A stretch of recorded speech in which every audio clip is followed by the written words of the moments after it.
That's more like it. Aren't you happy that there's no more curfew? It sounds like you guys want curfew back. Who is excited to be outside and who's excited that there's no more curfew? Yes, yes. I know personally I'm so excited to be back outside and I'm so excited to be here tonight at Alliance Francaise for this amazing event called Speak Now. Can I have everyone say Speak Now? Speak now. One more time, Speak Now. Speak now. All right, so for those of you that may be new and if you've never heard of Speak Now, it's a platform designed to amplify voices. So we're using voices through art, all forms of art, from poetry to music to virtual reality. And more importantly, we're using art for change, for good change, to raise awareness on different issues such as gender-based violence, to raise awareness on women's rights, to raise awareness on injustice, activism. That's what tonight is all about. And it would not be possible without the support of our amazing partners from different communities. A big shout out to Forum Civ that's in the house tonight. And a big shout out to each and every one of you in this audience because tonight's a full house. I'm like, wow, everyone wanted to get out. It's Friday night and you chose to be here tonight. So, we feel very special tonight. And we have a lineup of amazing artists that are coming up. We also have a panel that's going to be happening. And let me just tell you, this evening we're in the midst of greatness. All right, we have everything from Kenya's most illustrious authors, writers, lyricists, visual artists, spoken word artists. So, everyone sit back, relax, and enjoy the evening.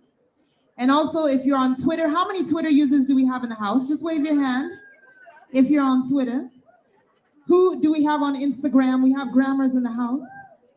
Okay. Well, social media is very important because tonight's about amplifying voices. So we want you to use your social media, whether you're on Twitter, Instagram, Facebook, and use the hashtag SpeakNowKE. That is the hashtag. SpeakNowKE. It's really important to let the world know what we're doing right here in Nairobi, Kenya, to make positive change in our own country and inspire others to do the same. So I'm going to stop talking, and I would like to introduce our first guest this evening, who is the United Nations Populations Fund's representative for Kenya. Ladies and gentlemen, please help me welcome our keynote speaker for the evening, Dr. Ademola Olajide.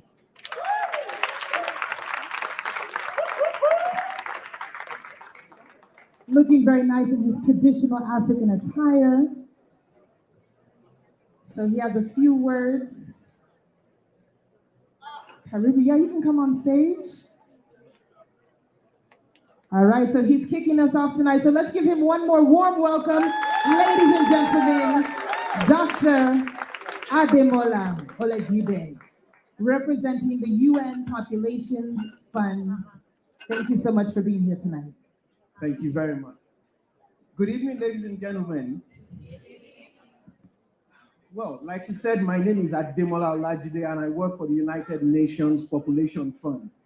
And so essentially, I talk for a living.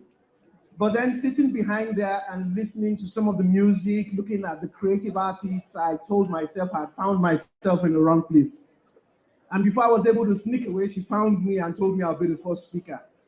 Someone had put my name on the list to say I will give a keynote. Let me assure you there's no note I can give. I will just say a few words and go back to my seat. And because they put my name on this, I would first of all like to thank the organizers for inviting me and essentially having me speak to you, creative, lively people. For us, as we live and work in developing countries of Africa, the urgency of development is upon us. And from time to time, we have development practitioners, technocrats, diplomats, who continue to outdo each other with various distinct narratives of the pathway to development, and sometimes do confuse the African populace and unfortunately sometimes confuse African policymakers. So creative artists like you stand in a unique place to bring simplicity and clarity to the subject of development in Africa. Our society is developed to the extent that it allows every individual to achieve their full potential, not just to live and exist, but to thrive and also flourish. And so as creative artists, you have the opportunity of communicating simplicity. Because as my elders in my village would say, with a grain of imagination, you can actually grow a whole field of hope. And so looking at the challenges that confront us on a daily basis, we must begin to look at opportunities to leverage art, to have the difficult conversations, and to begin to allow all of us in our diversity of art, in our diversity of characters, to be part of society. No leader, no matter how stubborn, no matter how bold, no matter how arrogant, he must bow before the barber as long as he has hair on his head. When you step into a barbering salon, you lose your authority and you submit yourself to the directions of the barber. So when you come before creative artists, you also submit yourself to the direction that they do give. And so for us at the United Nations Population Fund, we've understood the power of creativity. We've worked with young people through short films to be able to reach about 1.2 million Kenyans, especially young people, with information about their sexual and reproductive health and rights, about gender-based violence, promoting gender equality, and also trying to motivate and rally the community against harmful practices. So tonight, as we've heard, it's going to be an array of diverse skills, diverse talents.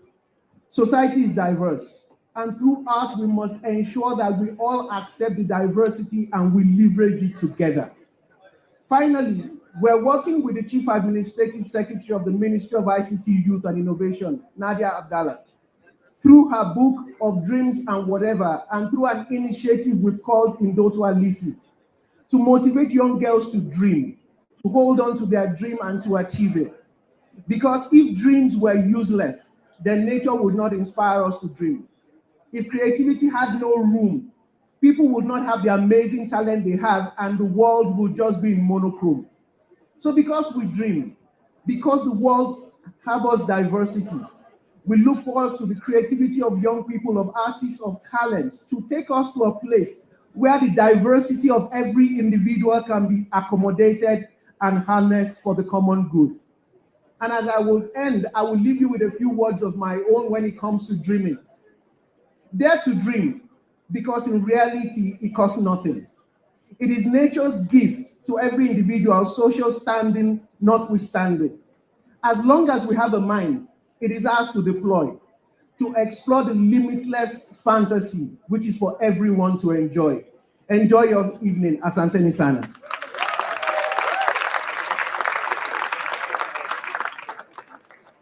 Thank you so much. In the wise words of Dr. Olajide, dare to dream, keep dreaming, because nature would have never given us the ability to dream if it had no purpose, right? Thank you so much for that opening address. So next up, as I told you, we'll be having a panel discussion. And I'm very honored and very excited to have on stage 3 panelists this evening. So I'd like to welcome our panelists to stage as well as our moderator. And tonight's panel discussion is all going to be about the role of youth and art as a catalyst for change. When we're dreaming, when we're speaking, when we're using our art, what is its purpose? And how can we use art as a vehicle for change in our society? There are so many ways of expressing ourselves. There's social media, but how do we use it for the greater good? So that's what our panelists are going to touch on tonight. So I'd like to welcome Sitawa Namwalie. She is a Kenyan playwright. She is the author of the celebrated Cut Off My Tongue, Room of Lost Names, and Silence is a Woman. Let's show her some love, ladies and gentlemen. Sitawa Namwalie. Very powerful woman. We also have Peter Moll. He is an award-winning conservationist, founder and president of the youth organization Stand Up, Shout Out. Hey, and your outfit is shouting out loud. That yellow, black and yellow, I like it. Thank you so much for being here tonight, Peter. And also who will join us is Bina Maseno, who is the founder and director of Badili Africa, sorry. But to help us facilitate this rich conversation this evening, I'd like to welcome our moderator, Marcus Olang. Marcus Olang, he is a photographer, consulting writer, who likes to call himself a threader of stories. All right, so Marcus is gonna get on stage and thread this conversation about youth, art, and how much power we hold when it comes to the arts. Welcome, Marcus.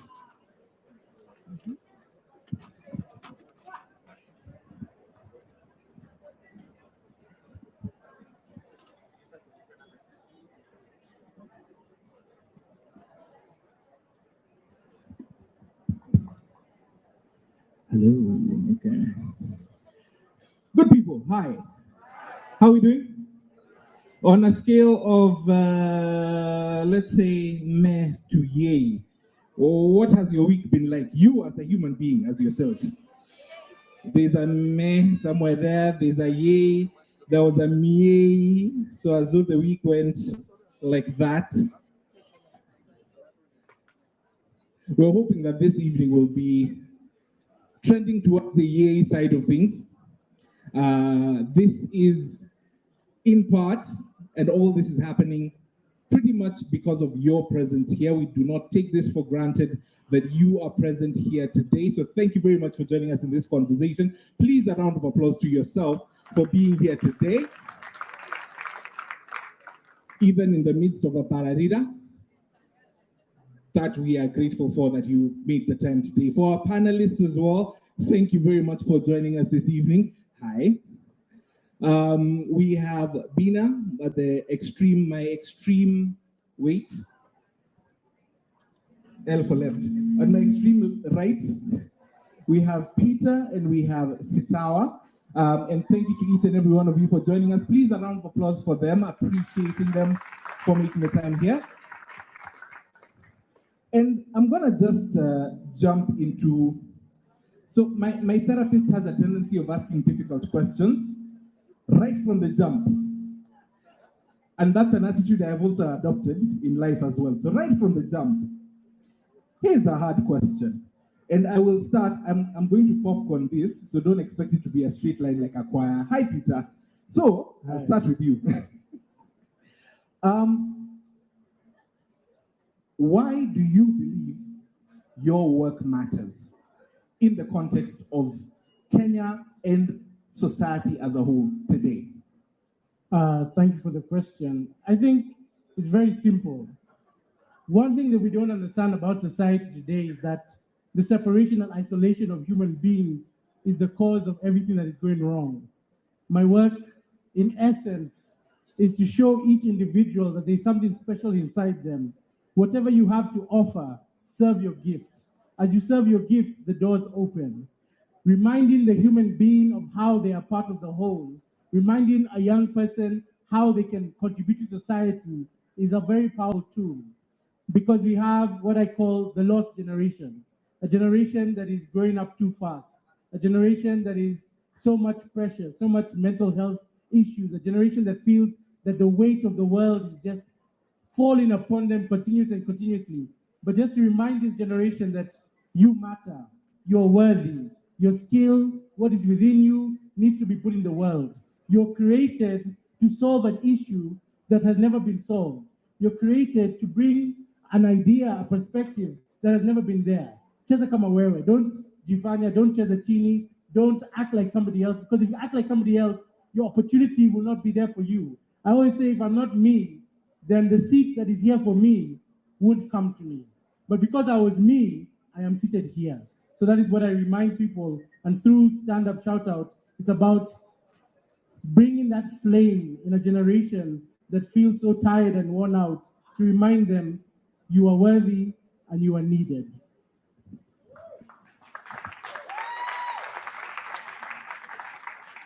As part of your work, Peter, typically when we think about conservation, we think about environmental conservation.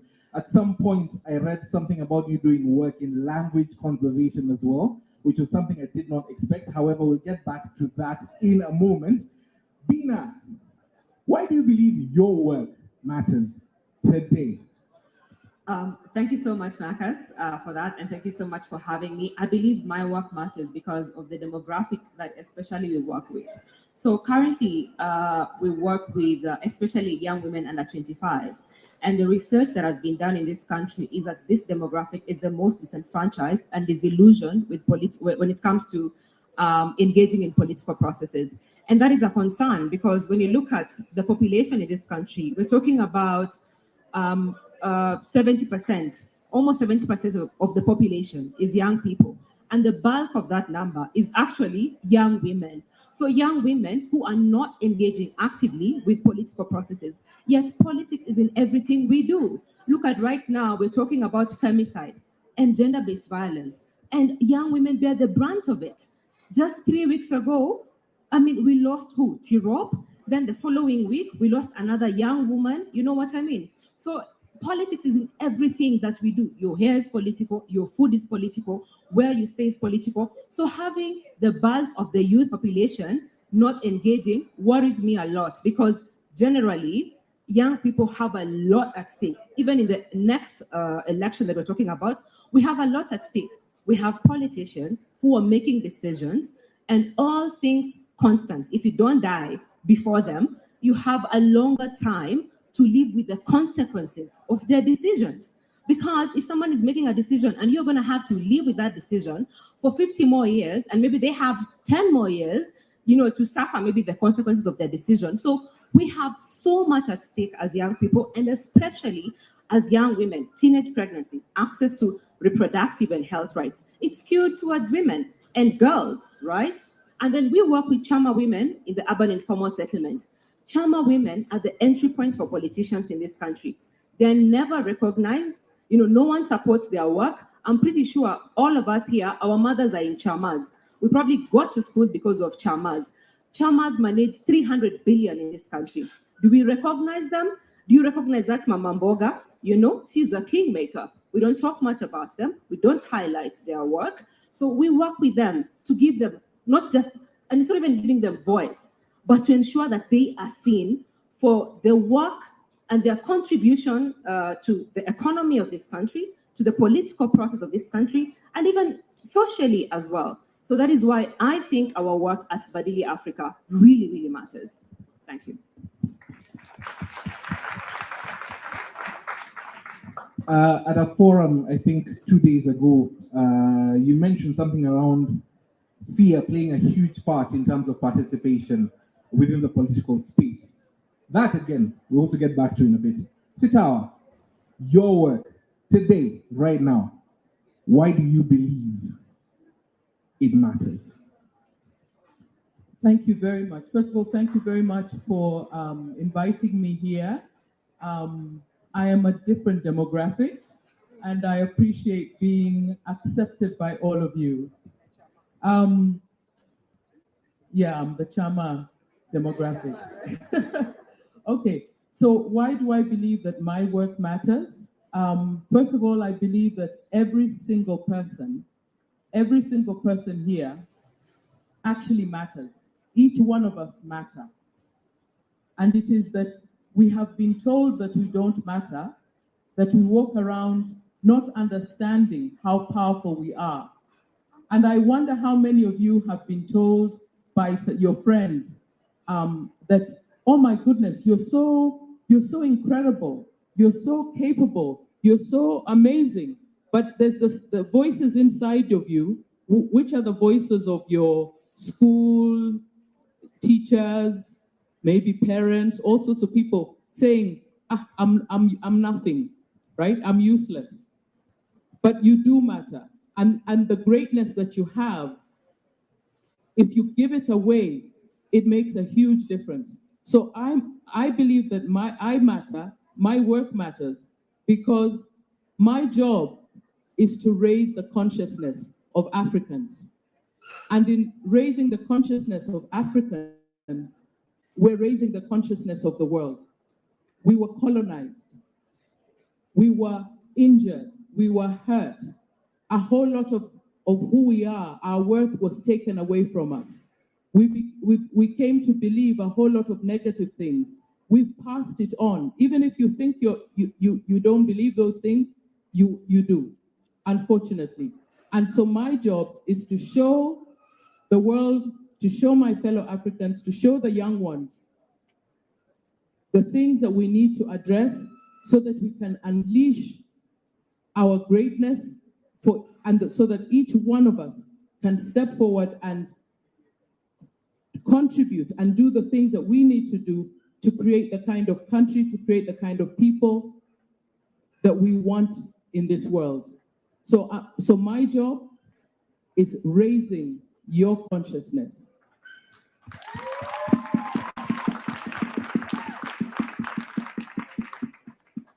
I'm going to ask a general question out here. Out of the people that we have here, just want to see by a show of hands. I consider myself a creator, and by a creator, I am a writer and a photographer. And I believe my work in some way has an impact. And I believe each and every one of us, in whatever capacities, have an impact of our own, as Sitao has mentioned. Now, specific to today, how many people here consider themselves artists? Let me just have a feel of wow. That's easily what?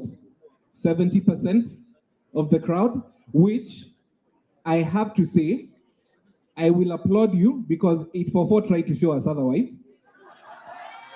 Right? Yes? 844 tried to show us otherwise, yet here we are. Which brings me to this, and I will sort of betray my error here.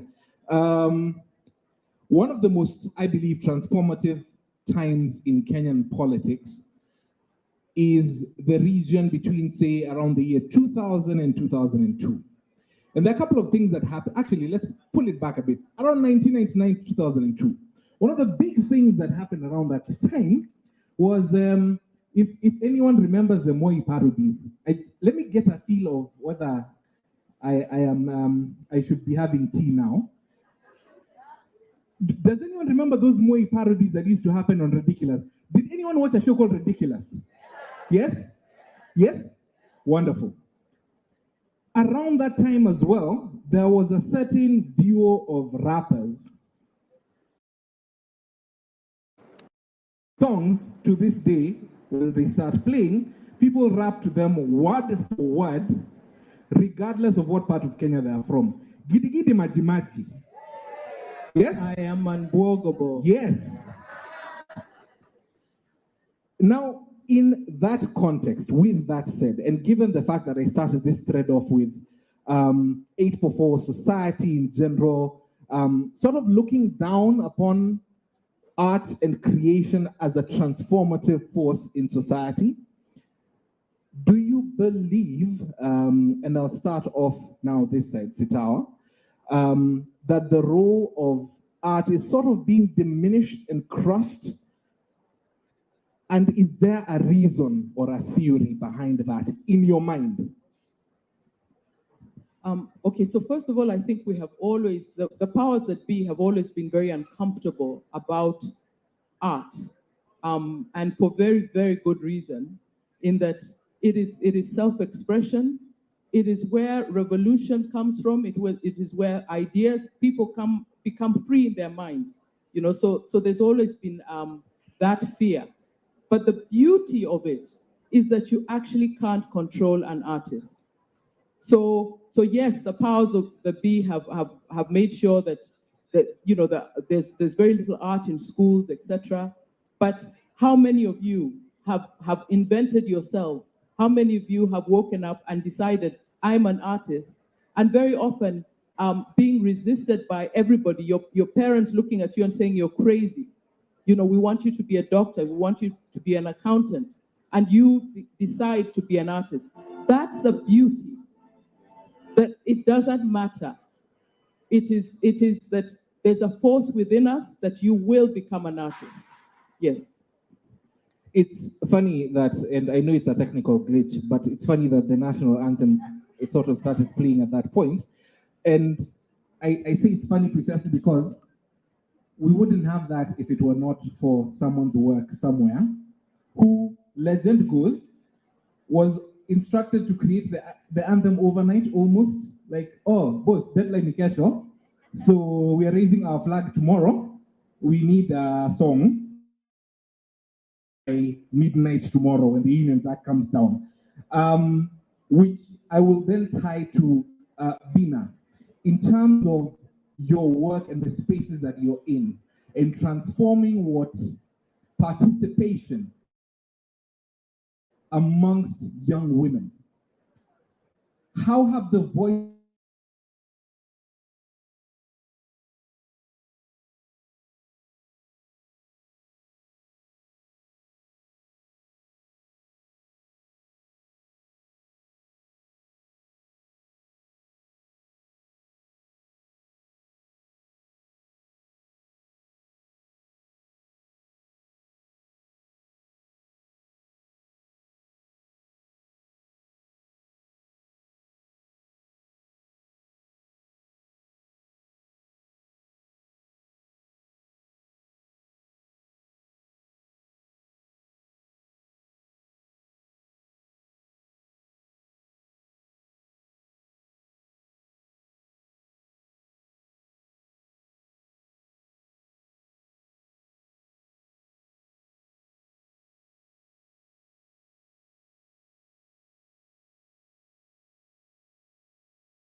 see the young women who are coming up and who are doing so much more out there, or maybe we're not doing well when it comes to actually mentorship. So we're discussing actually university politics as well today. And I know that we are still having conversations about the 2/3 gender rule, right, in this country, right? And I think we're also still having conversation in terms of why even the parliament hasn't been dissolved, given what former Chief Justice Maraga's advisory. I mean, given his advisory that we dissolve parliament because it's not constituted. It's not. Yes, that's the word, right? But when you look at the university space and the statistics out here as well, when it comes to female representation in student government bodies, we are standing at 10%. At 10%. You see, in the national politics, we're talking about 23% female representation in parliament. But at the university level, we're talking about 10%. Yet, majority of the household names in this country when it comes to politics, they began the leadership journey from the university space. So what kind of leaders are we churning out from that particular space? Are we churning out quality leaders from the university space? Because they're the ones who are actually entering the mainstream politics and getting into the national politics. So who are we churning out, right? Are we even churning out also young women in that particular space? Are they even running for office in that particular space? And that was the conversation today. Are they even running for office to start with, in that particular space? Because then we can talk about, okay, how are they even performing out of the university space? Because if you're not engaging with politics, and politics and governance at the university level, in terms of how is money being spent in the university space. There's a student kitty, right? is it sensitive to your needs? You know, if you're not even curious about how those resources are being spent, how are you going to be active out here when you even have time in the university space? You know, when you come outside the university, there's unemployment, like you're hustling, then there's family, like there's so many other things outside the, you know, outside your learning institution, right? So if we're not very keen about that particular space, because that is also where we have majority of the young women, then we are failing in terms of ensuring that we encourage more young people to participate. So I think that is what we are trying to do, to create more platforms where these young women are even more visible. We are supporting young women who are running for office currently because I know different universities are having their election. And even majority of them don't want to go for the top seat. In fact, someone said today, to go for the top seat, the student council president, you need about 1 million. You know, she's like, for me to be a rep I spent about what, 300? And I'm like, guys are even struggling to pay school fees. Like half the time you're being sent outside class, where are you getting this money? But you see, it's that whole cycle of politicians infiltrating this particular space. If someone is actually funding you when you're actually running for office at that particular space, you become their puppet. So I think there's still so much to do in terms of nurturing the next generation of leaders, and not just young women, but both, you know, both young men and young women, because they're the ones also who get out here and, you know, infiltrate the, you know, the political spaces, right? So I think it's actually both, not necessarily just young women. Yeah.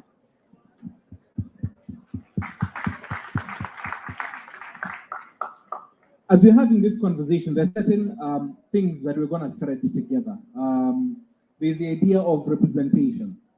And representation here, we are speaking of, in fact, the majority of the demographic that I'm observing here is young, constitutionally amongst the youth, as we are going to hear a lot of in the next year and a half. We're talking about representation across the gender spectrum as well. And even across areas in society that matter, things that we often seem like we have to give deliberate thought to, precisely because other areas in life are more important. I'm getting back, I'm circling that to something I'm about to ask you, Peter, but I want to get a feel of us here today. As a person, again, this is a very quick unscientific poll. Do you feel, as a human being, that your voice, as Kenya is constituted today, that your voice as an individual matters? Let me get a feel of that. How many? Okay. Do you feel that your voice is not listened to? Let me get a feel of that as well. That's a heavy majority of people. Peter, at a certain forum, you said this, and I'm going to quote. When an idea is introduced as a solid, already formed strategy, people become less engaged. Time that specifically to us as young people within the context of our areas of impact, both politics and environmental. How have you observed that in our space? First of all, I think when I saw the hands of people who don't think they've been listened to, one thing that you have to understand about art is expression. So I am art. Am I art? Am I art? Now, because I believe I am art, then I am art. I am a canvas, right? I'm a canvas and I painted myself. But now I want to ask all of you, if you can just hold this. I want us to stand up. Stand up, please. Just stand up 1 second. Stand up.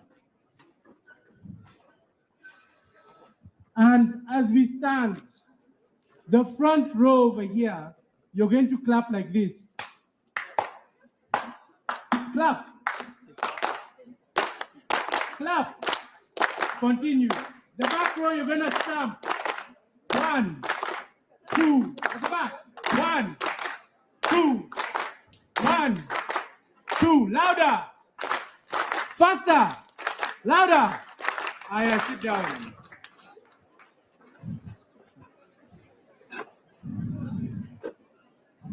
There's something I want to explain to you about participation and expression. Art is about expression.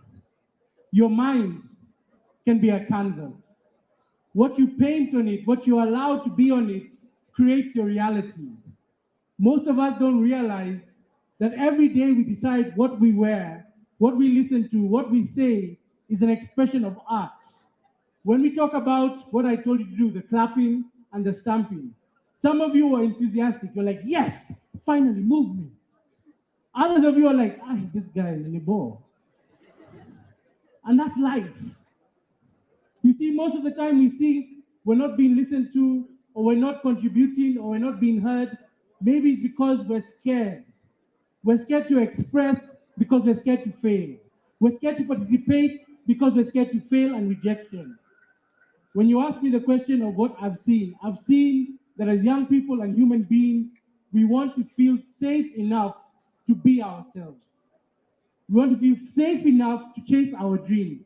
We want to feel safe enough to stand up and express ourselves. But we don't feel safe with Chazachini, with Jifanya.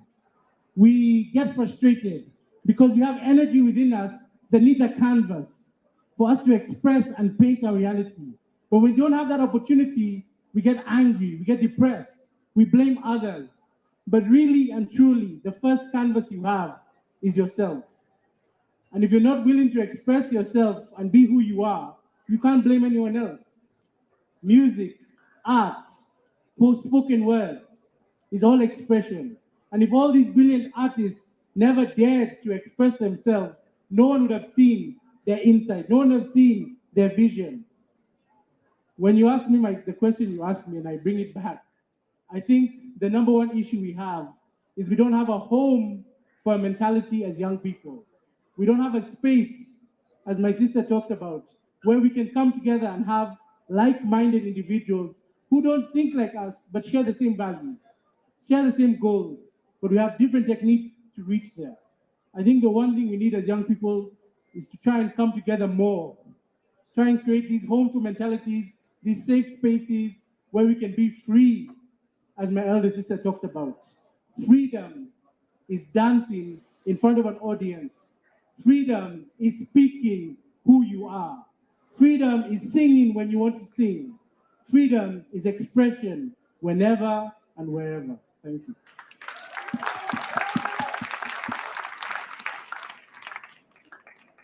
You bring up something very interesting, something that I want to latch on to, the idea of safety. And I want to bring that to you, Sitawa. There is a piece that you created called A Woman's Body Parts. And it's a very visceral piece. Like if you allow yourself to sit in repeated reading of that piece, it's very visceral. There's a particular sentence, the entire thing was powerful. There's a particular sentence that brought that gravity home for me. A woman must have the ability to reattach her body parts every time they fall off. A woman must have the ability to reattach her body parts every time they fall off. I'm going to do, so this is why I'm thankful for it for on some level. You know how in literature classes you'll be told, what is the subtext in this piece? I got the feeling that even with the framing of that particular sentence and how the entire piece was framed, there was an element of subterfuge. And what I mean by that is, they don't just fall off, do they? Pieces of us don't just fall off. ...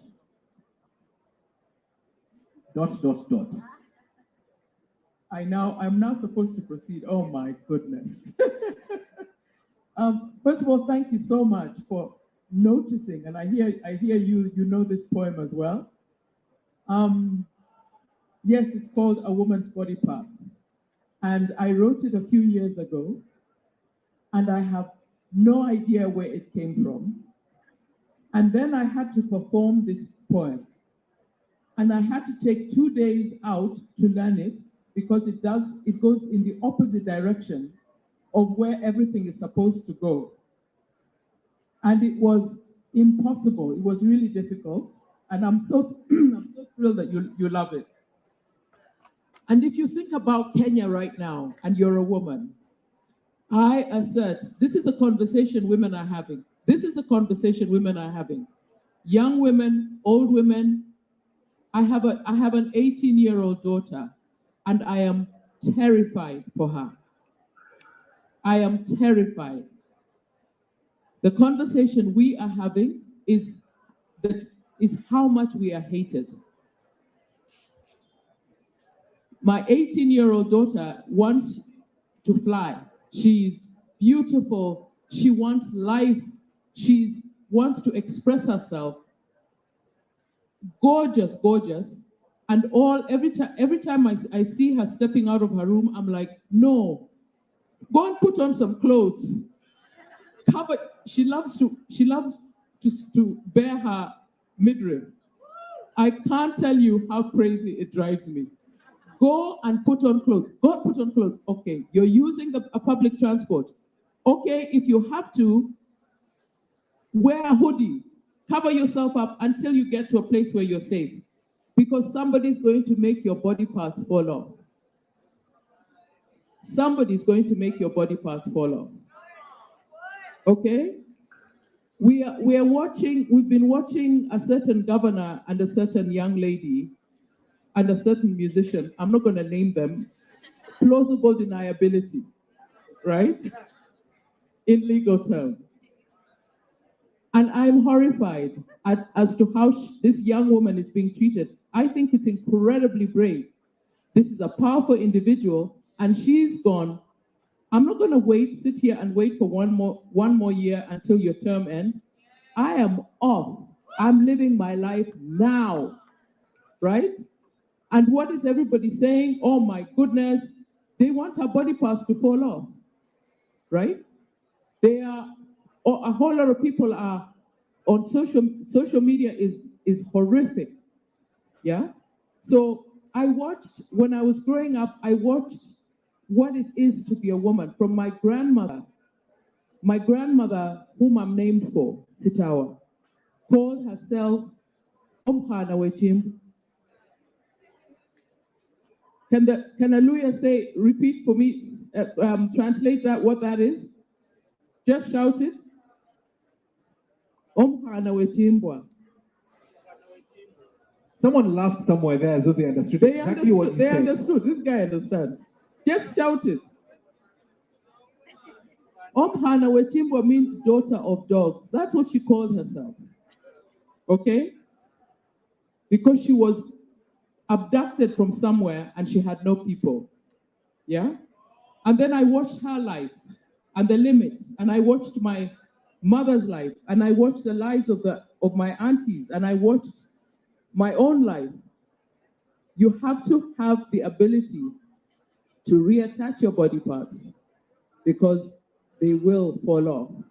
And hopefully you won't get into a situation where your life is ended.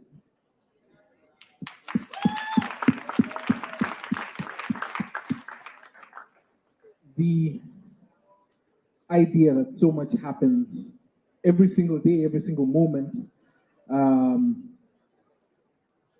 that creates that environment and it doesn't need you to be a woman to understand it, even if you're a man.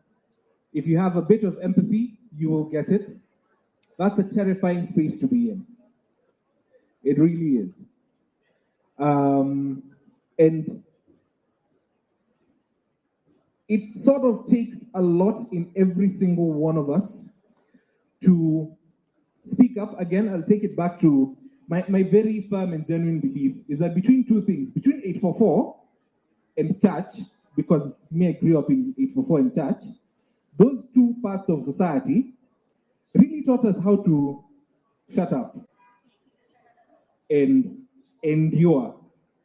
Tunavumilia tu, which is not what life is supposed to be about, I think. And I have been spending a lot of time on learning that. And that's one of the ways in which I am effecting change in my own life, even through my work, through what I am doing. And I want to just close this out by one quick round with words that you had given, Bina, once upon a time. And it's a very simple, powerful statement. Be the change that you want to see. You offer these words on stage somewhere at some point. In terms of us in this space, as we are having this conversation, as this evening is about to go forward, what does being the change mean to you? I think being the change for me is doing what you can with what you have, where you are, right?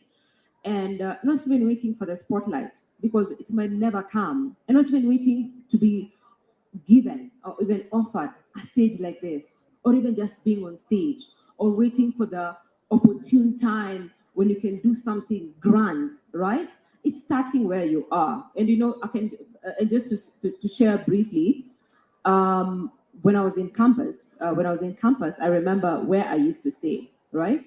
And of course, that flat, you know, it was bedsitters, and it had majority of the people there were students, you know. And I'm just trying to show that it's not all, like, you will never be applauded for most of these things, but just do what you can.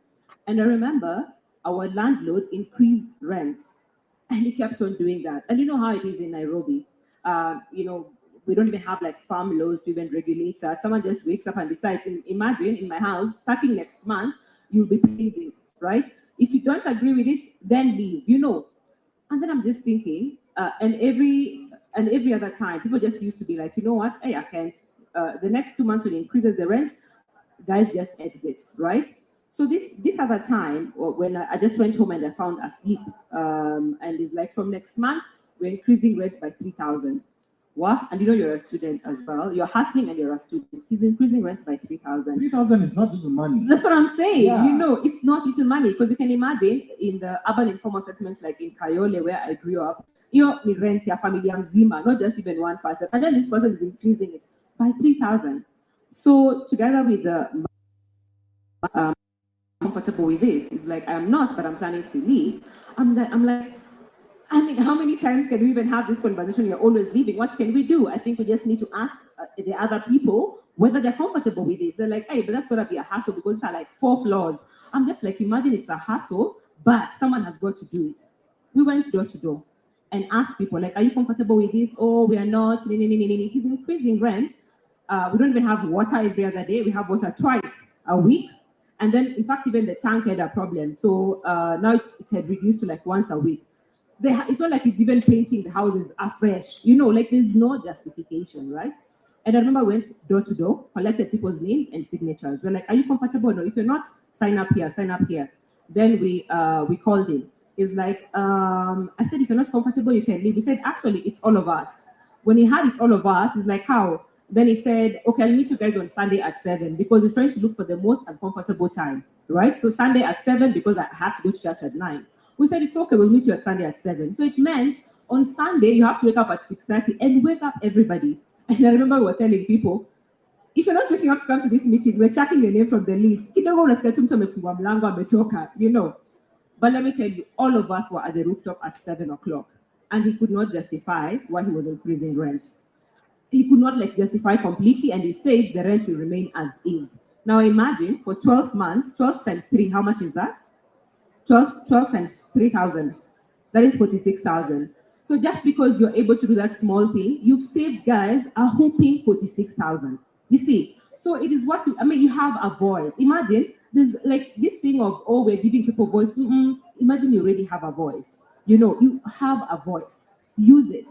I always say the most important office is not even the office of the president, the governor, the MCA, the MP, or the women rep.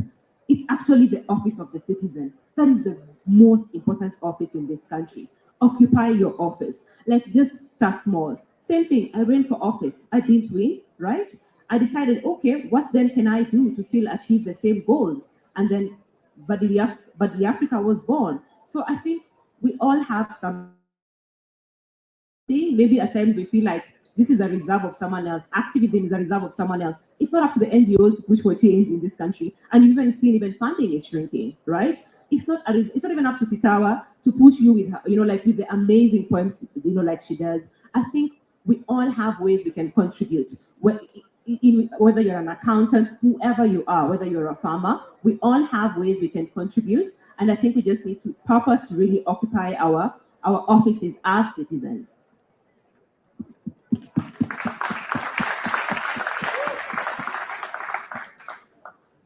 Peter, what does change look like to you? Being the change. I think change to me is people waking up to the reality that no one is coming to save you, and being you is the most beautiful thing that you can be. I think change to me is the awakening of the realization that when you hold back who you are and when you hold back what you can do, you're denying the world a secure future. Change to me is the understanding that everyone here tonight will try and find the special thing within them if they haven't found it because they have been told it is there. Change to me is understanding that we have dreams. Our dreams need tomorrow, and tomorrow needs nature. We need clean air, clean oxygen, food security, and no matter what you do, you must contribute to a nature positive 2030. Because if you don't contribute to this nature positive 2030, then your dreams will not have the chance to see reality. I think change to me is everyone here unlocking the chains, the voices, the things that have held them back for so long, that told them they can't, they're not enough, they're useless, they're not beautiful, and unlocking those chains to allow themselves, to give themselves permission to succeed. And I think change for me is showing up to that job, showing up to that place, showing up to that opportunity, and being more and doing more. Allowing yourself to influence your space, to color the future, to create. I think one thing people don't understand, the chance to create is the most powerful thing we have ever been given. And I just want to finish with one thing. I want everyone to close your eyes. Don't worry, no one's stealing from you. Everyone just close your eyes. 1, 2, 3, close your eyes. And I'm going to say a word and you finish the sentence. 1, 2, 3. I am.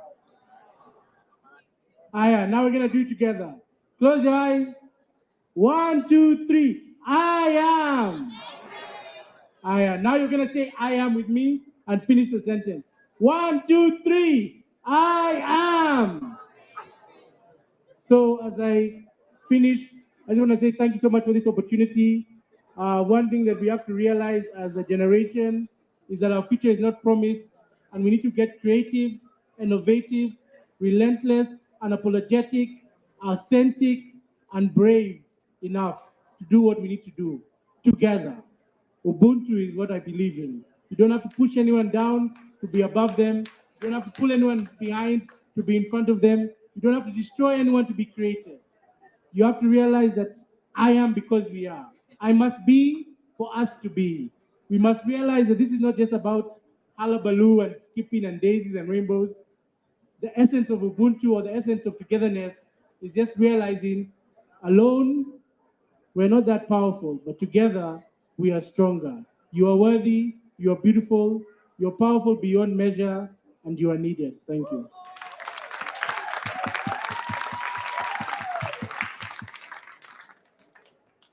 Sitawa, what does being the change look like to you? For me, I am a storyteller, and I believe in the power of storytelling. If you think about it, many of you know when you see somebody who is Jewish, many of you will know 2,000 years of history of this person, right? When a person, when we are seen, when I am seen, an African woman, very few people know about me because we haven't told our stories. And so for me, change is that we will tell our stories, all our stories, in their glory, in the goriness, in the pain, in the beauty, in everything, in how I feel and how I think about whatever, whoever you are. So for me, change, and for me, that is a sign of incredible confidence. It takes incredible confidence to accept to be known. It's easy to hide and complain about how other people are telling our stories, and it's not wrong. It's wrong. It's not correct. They only depict us in one way, the single narrative. But are you willing to tell your story? Are you willing to share yourself? And for me, that is the change, and it is happening. I mean, film is exploding in this country. There's so many poets, coming up, playwrights, the musicals. And so I know I can see the change. In 5 years, we're going to be a country that is known for corruption, matatus, and musicals, because that is happening in a big way in this country.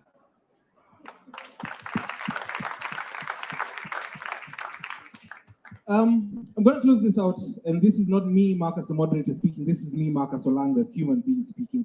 Listen, what they've said, your voice matters. Your voice matters. Regardless of the decades of people who have tried to tell you otherwise, your voice is worth something. And people are trying to suppress you and your voice precisely because they know we're 75% of this population. 75%. Out of every, walk anywhere, out of every 4 people, 3 of us are below the age of 35.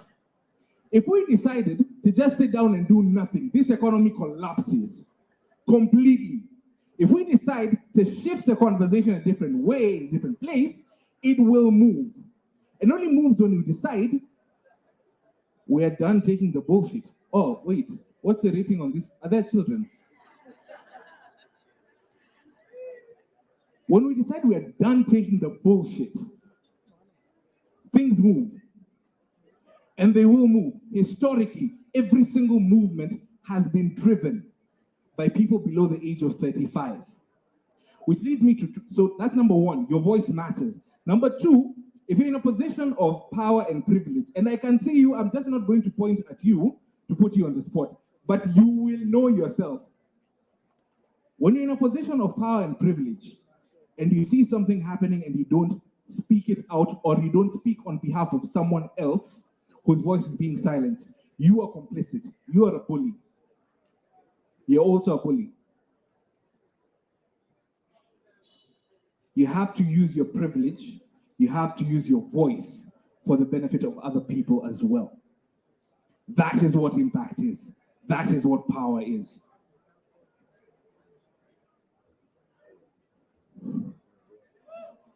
So, thank you to our panelists. This was a way of us opening up the conversation and the activities around the evening. So if you could give a round of applause to Bina Maseno, to Peter Moore. By the way, Sita as well, also a round of applause for her. If you want to find details of everything that they are doing, everything that they are involved in, the hashtag to today's event is, wait, I have to get it properly, Speak Now KE. You will find links to their work if you're interested in learning more, participating. If you'd like your voice heard as well, and tagging onto what you are doing as an individual to be the change, to have an impact in every single way, every single moment, use that hashtag as well. It will be amplified. And I am hoping to see you on the Twitter streets, on the Instagram streets, on the TikTok streets, although they are more of a viewer than a participant, and also in real life as well, as we effect the change that we want to be. Thank you, good people, for being here tonight. I will hand it back to Angela. Thank you.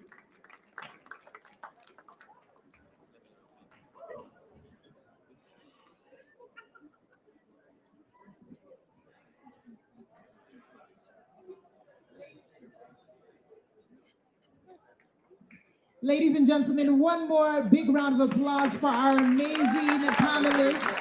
A big thank you once again to our moderator, Marcus Olam. A big thank you to Bina Maseno. A big thank you to Peter Moll. And of course, a big thank you to Sitawa Namulie. Thank you all so much for the rich conversation, the inspiring conversation. Like they said, your voice matters. Yes? Let me hear you all say, my voice matters. Okay, now say it like you believe it. My voice matters. That's right. And we hope that you continue to use your voice to inspire change.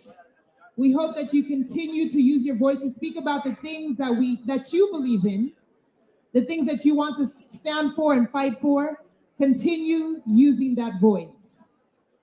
All right, so this evening, it's all about speaking now. And this evening, we have 7 amazing spoken word artists. Yes, I see they have fans in the audience.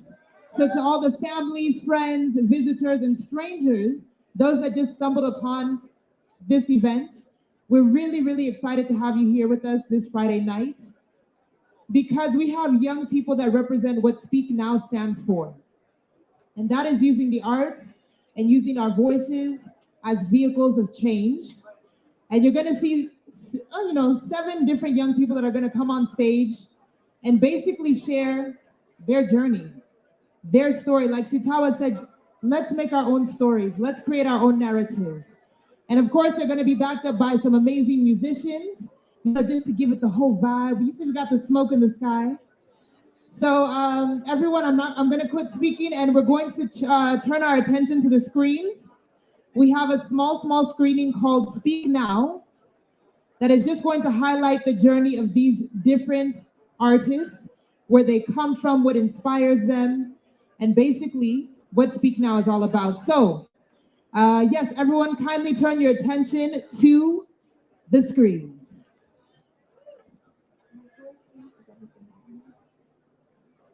It is courageous and daring.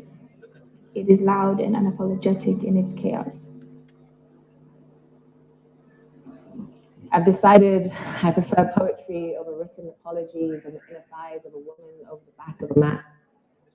I've decided I would choose cynicism and bars over ever having to look another therapist in the eyes. And if love is what wore me down to near nothingness, I will redefine what it ever was.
All right, ladies and gentlemen, just give us a few minutes kindly, just having a few technical difficulties.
All right, ladies and gentlemen, so I think we're going to have the video shortly.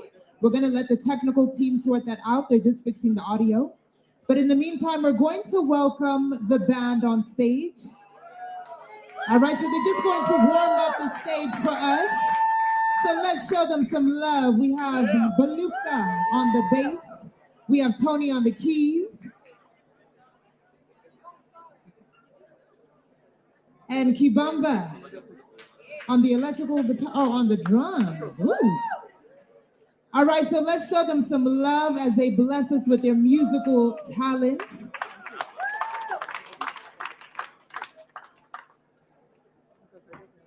And we got Nell on the violin. Ooh.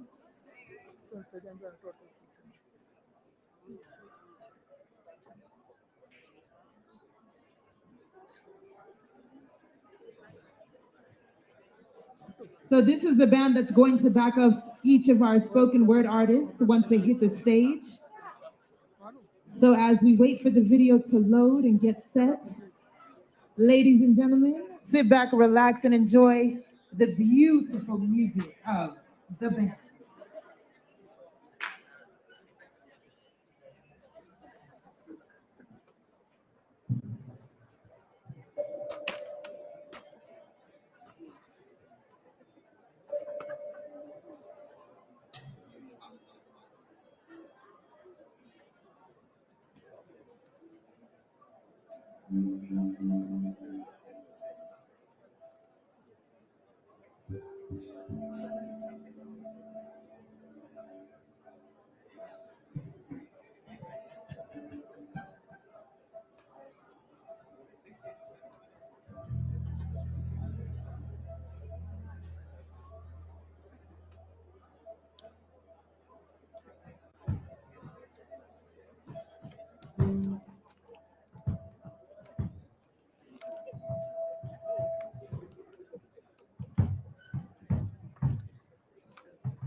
Hey, let's show some love for the band. That was Bruno on the bass, Tony on the keys, Nell on the violin, the Christian on the drums, and of course, Dom on the sax. Thank you, gentlemen, for that lovely live performance. All right, it looks like our video is ready. We have the okay? We're good to go? Thumbs up? All right, so ladies and gentlemen, I'd like to introduce the mini film that just introduces the journey of all of our spoken word artists that are going to grace the stage just in the next few moments. So this is their introduction into their world, into the journey that they've taken so far, and into their life mission. So kindly turn your attention to the screen. Thank you. And unapologetic in its chaos. I've decided I prefer poetry over written apologies and the inner thighs of a woman over the back of a man's hand. I decided I would choose cynicism and bars over ever having to look another therapist in the eyes. And if love is what wore me down to near nothingness, I will redefine what it ever was.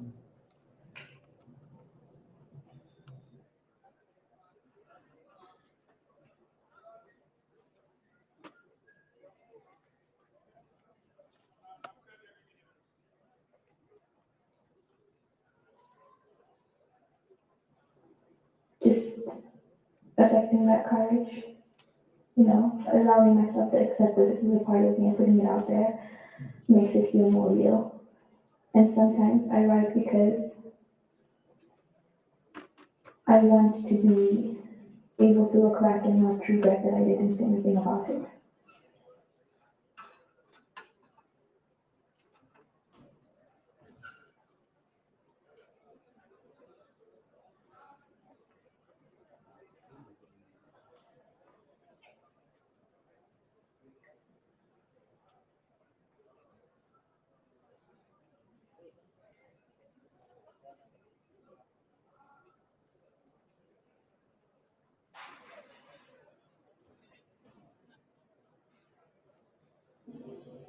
There is a way with words, regardless of the language, the tone, that when people hear, it just sticks and it stays forever.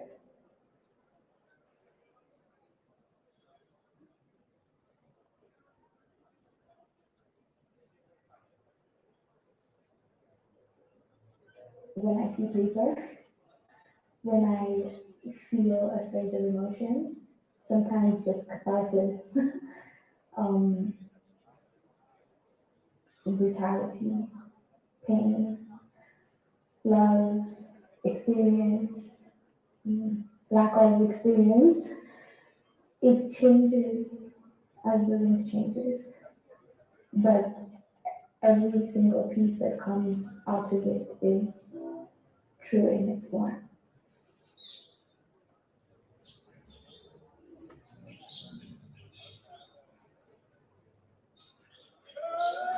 Msanii ni kioo cha jamii, art is like a mirror. So me I write as a form of expression. Watu wakiangalia art yangu, it's easy for them to, kama kioo venye unaangalia, kama nywele yako haiko vizuri, ina correct. So that's why I write.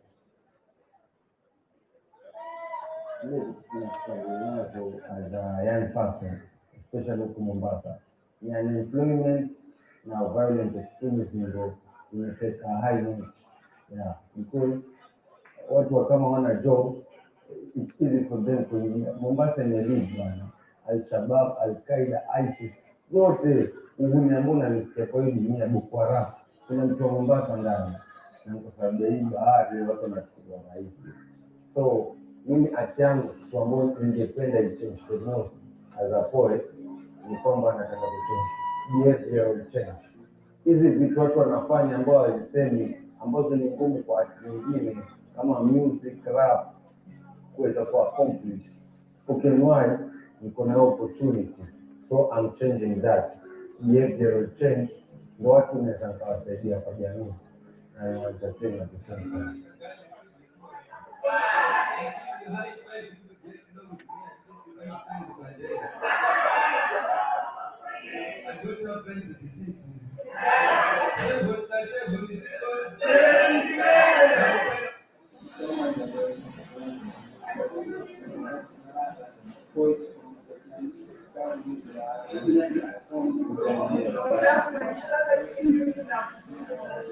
Dejaba na kuga ndingĩhota no ta kũgeria gũkoria riũa niĩ kaba ngwĩngĩrĩra wĩyathi gũkĩra gũkua ihu rĩa maithori ma njamba cia wĩyathi. Mimi ni machozi ya mnyonge ameibiwa haki na mtaani mwizi anamwibia simu. Mimi ni kilio cha jamii.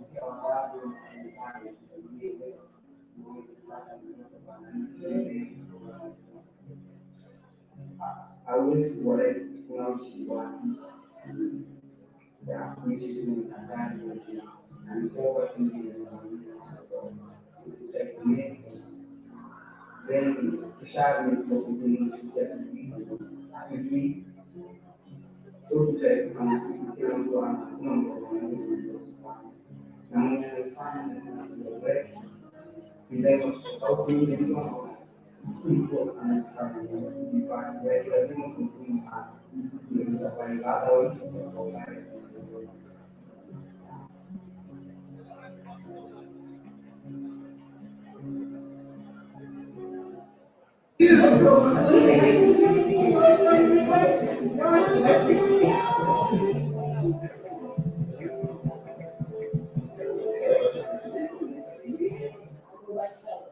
I look up to it, I'm quite stellar. Occasionally I sing acapella for many on storytelling.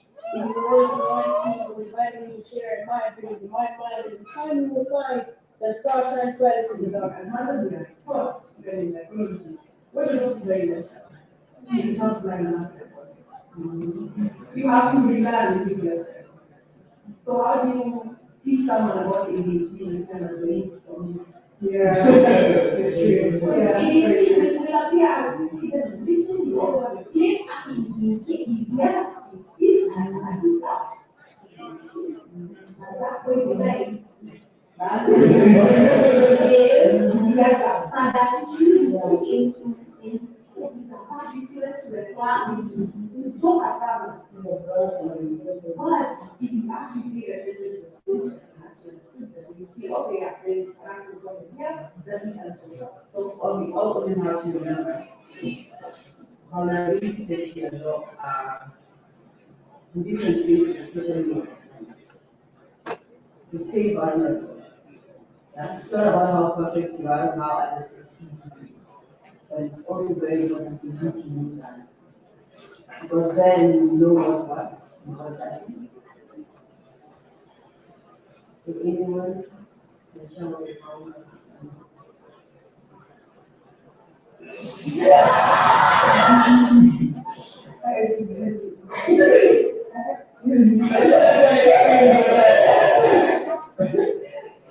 That's right. So basically, you might be because the point that yeah, eating very good. People think that I'm so tired.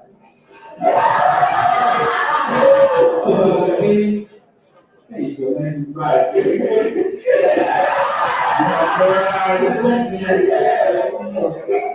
But basically, that's what in my house, half the month of I eat my own. Yeah, next of the time. Like if I get out every day. Yeah. Like I do have to be off. So that's 3 months a week. So it's showing I want to have the all day. So there's that, and then there's that, yeah. And then I just like people expect that people see that bad game on the meeting and then but I should do it.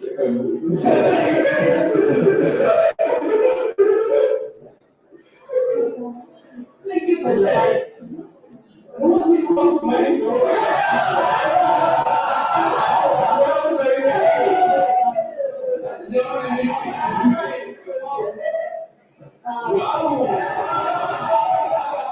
So basically, actually like a pretty much shaded on.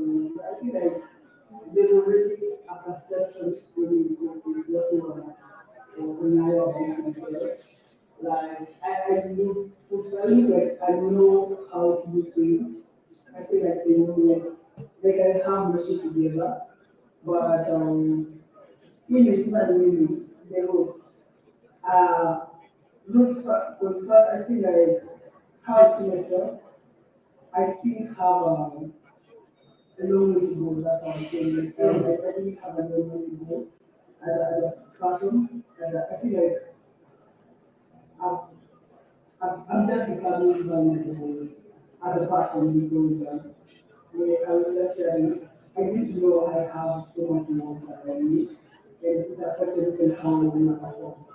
So I wouldn't want to perform anything that will get me things because like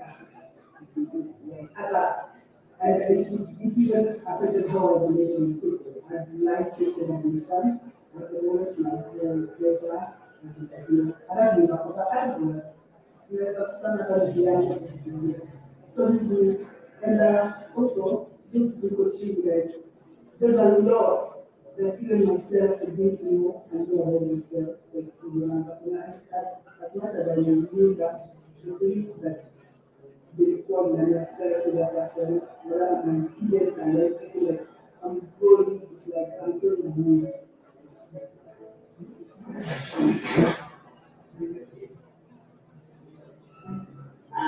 So besides I see myself, erratic, fragile, brave, talented, unstable, and driven. And on the other side, I think other people see me is confident, tenacious, strange, loud, boisterous, disagreeable, and honest.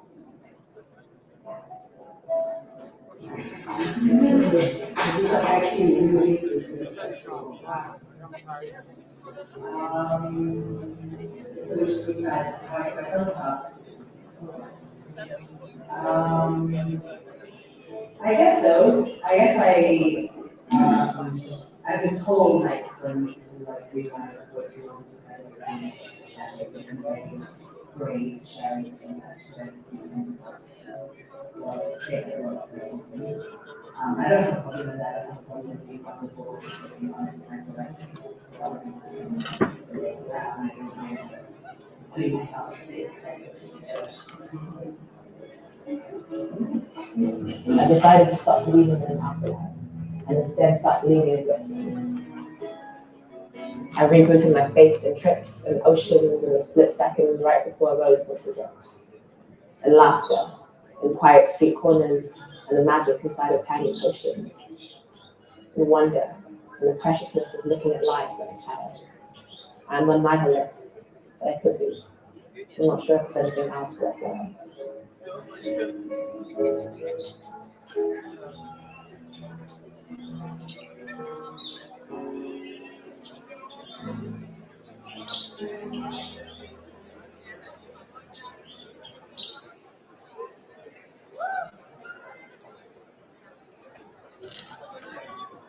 All right, ladies and gentlemen, so that was just a sneak peek, a little teaser into what is to come.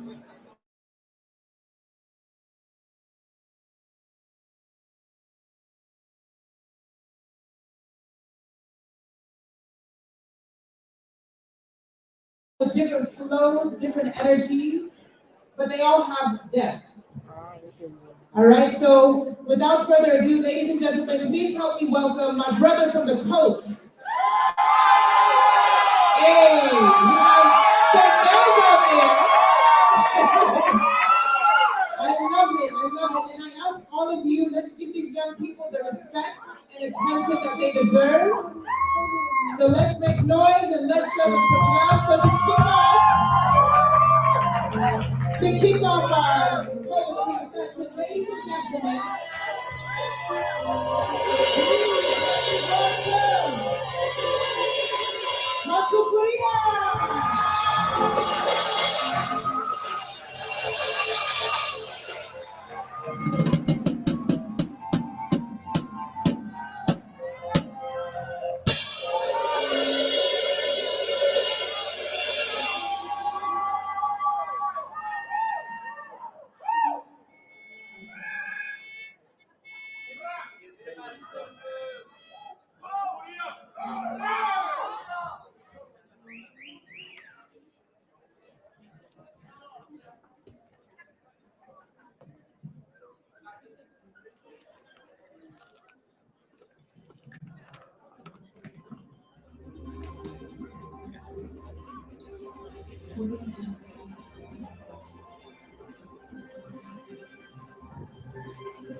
pen na paper, nachora mistari muone piga picha. Na mwagawiko kwa karatasi, kandarasi, I'm still looking for that paper. I am the bigger man in this picture. Usishangae, misani yangu iko na uzani. I'm pulling my weight just to uplift you. That's why niko so obsessed na bars. Bars tanipa doni ende bar, raise the bar, plus nitoe bala njaa. So stay tuned, Masufuria akiwapa food for thought. Usishtuke na kitambi, I'm still hungry for more. Yes, naongelea ng'ombe. Budangu alidhani aliuza ng'ombe akasomesha ng'ombe. He was partly right. Ng'ombe niliutoa kwa vitabu vya Longhorn. Fact is, aliuza ng'ombe akasomesha mbuzi. Yes, I'm the goat. Mimi ni yule mbuzi na la kwa urefu wangu wa kamba. Paka wenye beef wanaojaribu kunipok, mimi wasamee. Wapenzi watazamaji, wait. Nyinyi si wapenzi, nyinyi ni haters. Nyinyi ni wachemshaji. I want to present a solid case, lakini nyie majimaji. Ardhi haina tena ardhi. Water catchment areas zimekatch.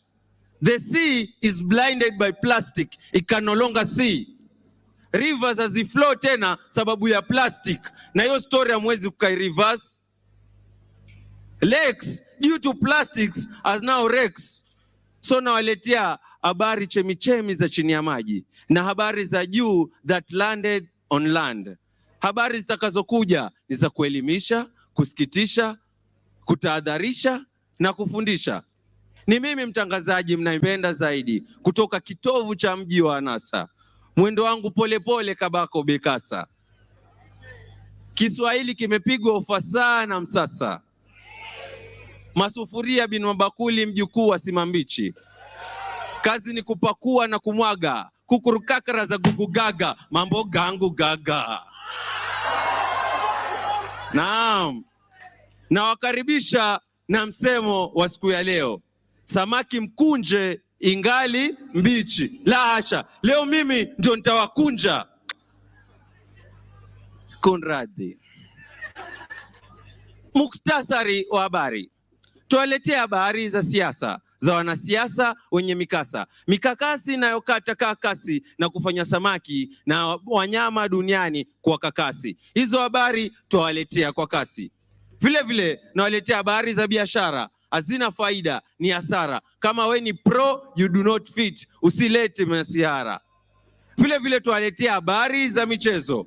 Manake nyinyi binadamu, you are the biggest players wana participate kwa plastic pollution. Lakini habari hizo ziko very serious na hazina michezo. Vile vile wapenzi watazamaji, mkitizama uso wangu, kuna kitu kimesheheni. Niko na tabasamu. Lakini nawaletea hali ya anga. Weather itabiriki tena sababu ya binadamu. Kilichobaki ni kusema whether or not. Na vile vile studio tuna swali rahisi tunawauliza wapenzi watazamaji. Utafanya nini upunguze uharibifu wa plastiki hapa duniani?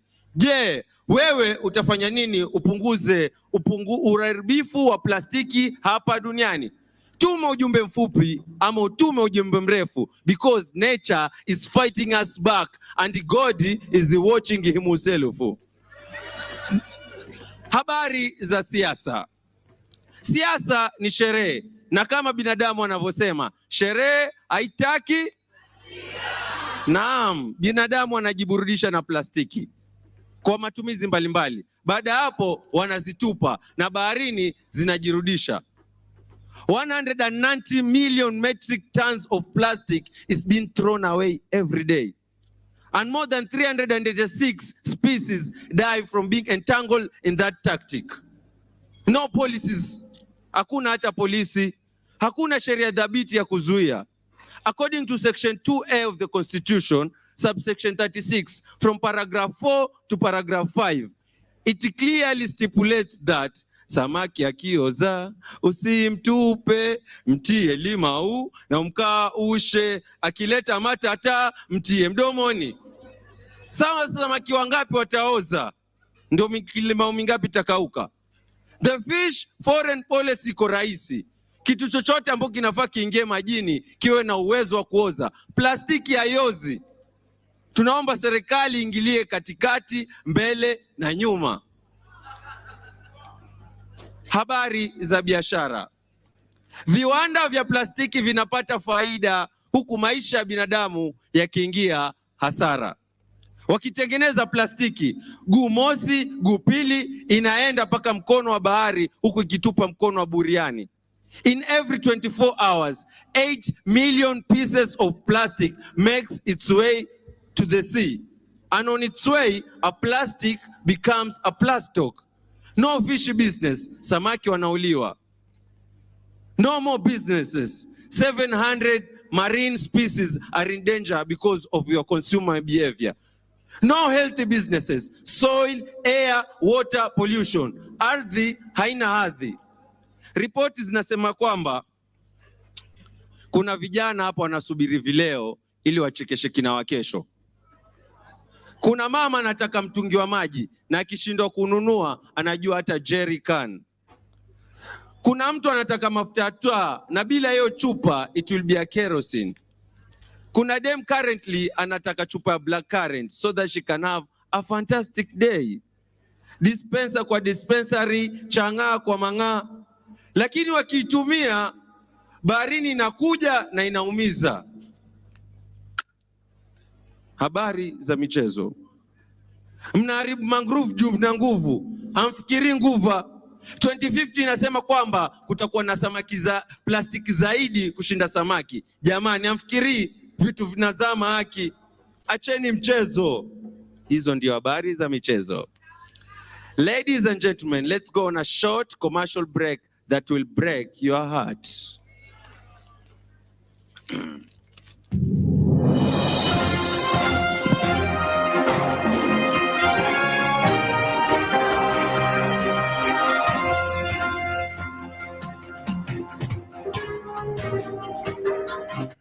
Je, mwili wako ushawahi kuuma, macho kutoa bila kupoa, hamu ya chakula kupoteza? Jaribu Corona. Ni virusi vyenye hatari mbalimbali kama kupoteza uhai. Kaa chini, usiende karantini. Nawe duniani tutakuabidi utatupa mkono wa buriani. Jaribu Corona. Kwa maagizo zaidi, usiende kwa daktari. Je, ushawahi ona takataka huko nje za masikio matano? Zinaitwa COVID litter. COVID litter, our new litter in the world. Na wapenzi watazamaji, karibuni tena studio.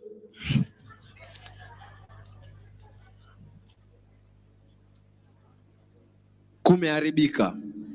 Na maji yakimwagika, lakini plastiki zikimwagika hamjui, zinaweza zoleka. Zizoe kabla zifike duniani na baharini. Manake huku kumeharibika. Refuse, kataa kutumia. Beba chupa yako mwenyewe. Ikiwezekana hata usitumie plastiki zaidi. Nenda nyumbani, pika, recycle, reuse, redesign your lifestyle because your lives depend on it.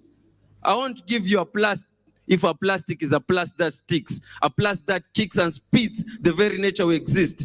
Plastic kills, no longer fish in the sea. Plastic drills, stays with oil spills. So if you see a plastic, do something about it, because it's not only the threat on the gills, but on the life we breathe.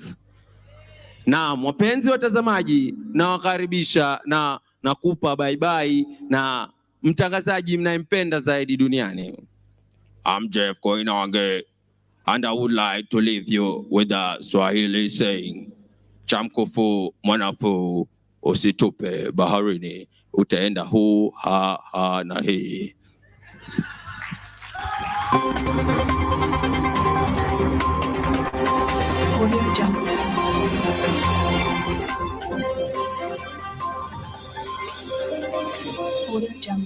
All right, a whole outfit change.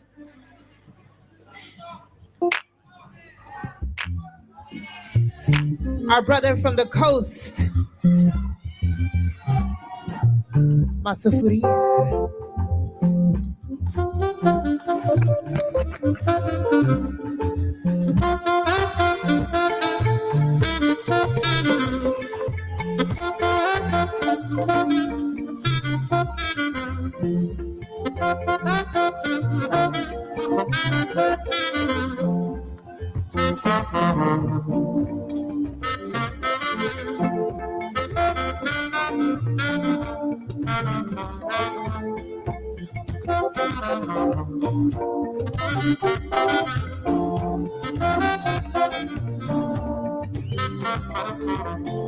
Amjambo.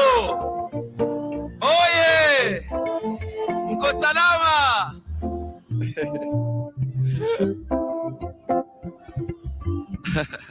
Naam. Watu wamesema sana kama mheshimiwa nimegeuka kinyonga. So mwataka nijinyonge? Mambo yangu yaingie kinyongo. Hamfikiri nyanyangu. I want you to hear from the horse's mouth.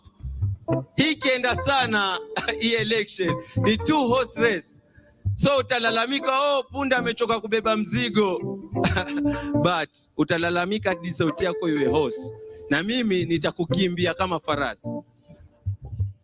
Nilipokuwa mtoto mdogo, mamangu alipotaka kwenda kazini, nilimwambia mama usiende.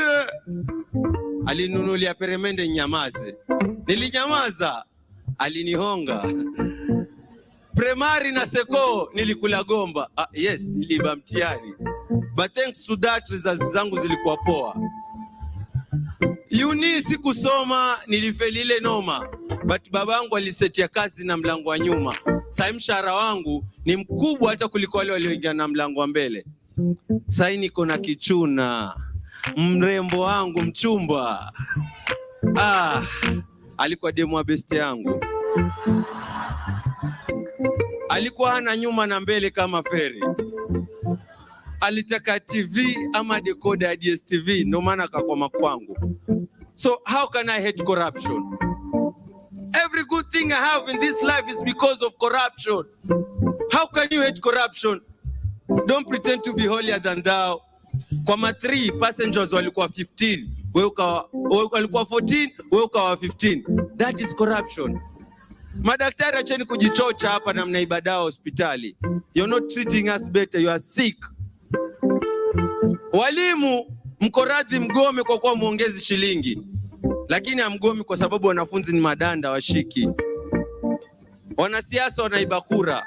Pesa serikalini wanakula. Mitumba ni misaada ya Kenya, but nenda Kongowea, nenda Gikomba, utauziwa hata suruali ya ndani.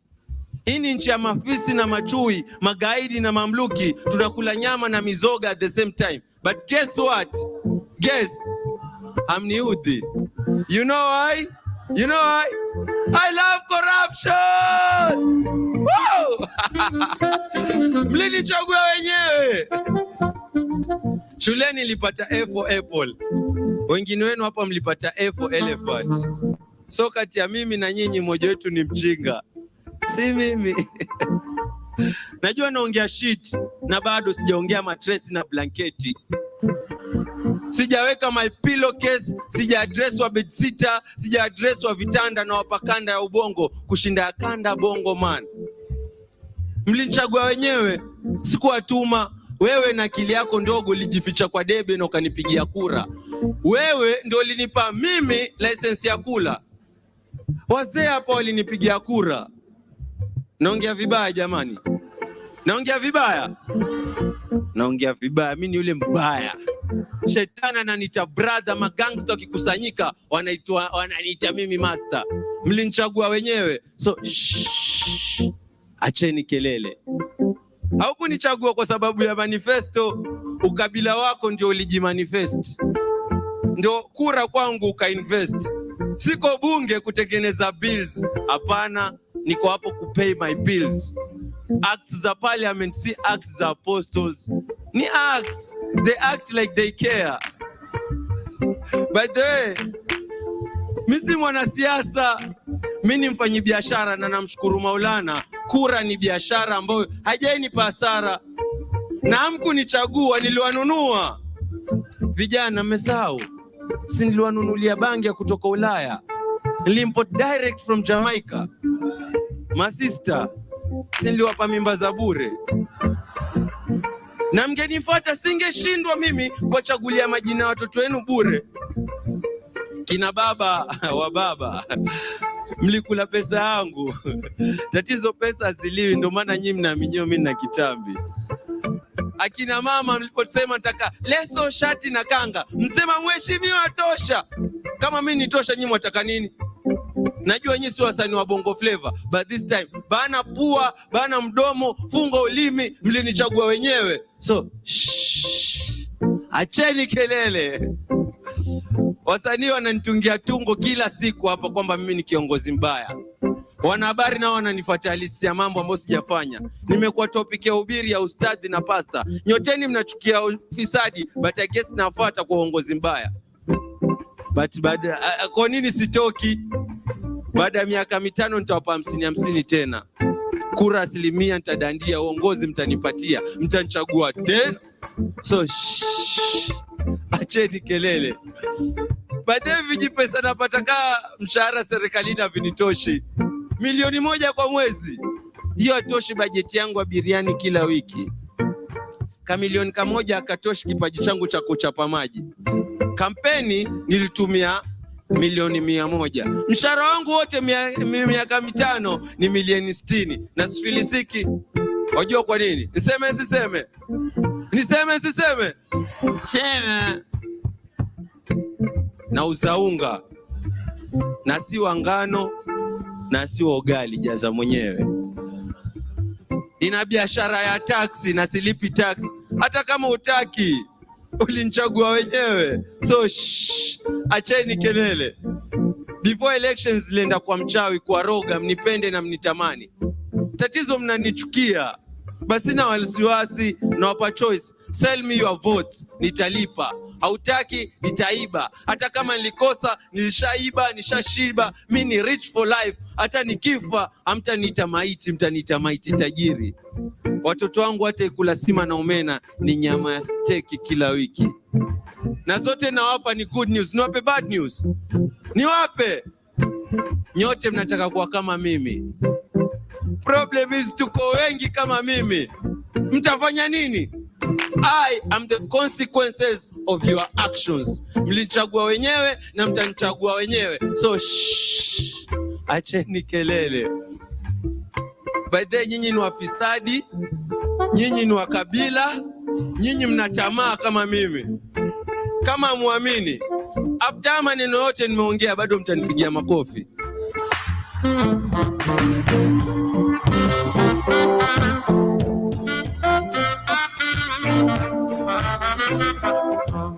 Ladies and gentlemen, let's give it up one more time for Masufuria. Hey. All righty, next coming up on stage, we have our sister representing Tanzania. Ladies and gentlemen, let's show some love for Violet K. Violet K representing Tanzania. Our first female poet of the evening to grace the stage. Violet, we're so excited to have you.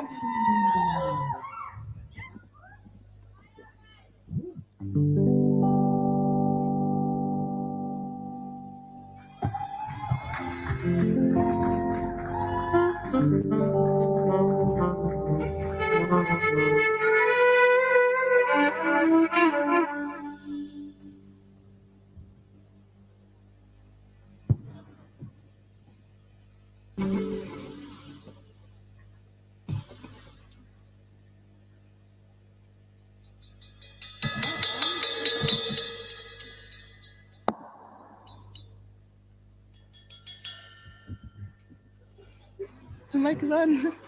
Hello? Okay, there we go. All right.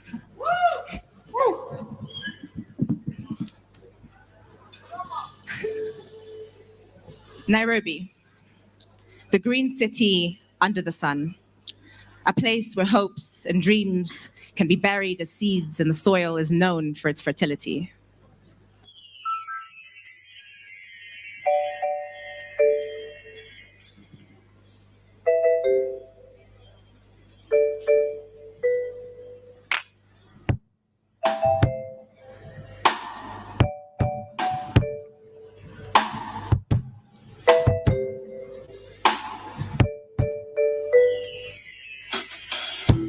What are we if we are just numbers?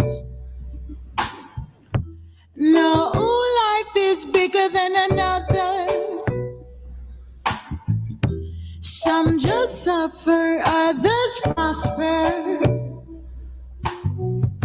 Shining mirror, different matter.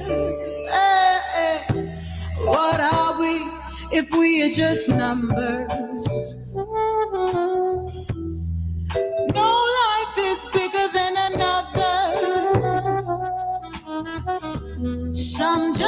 suffer, others prosper.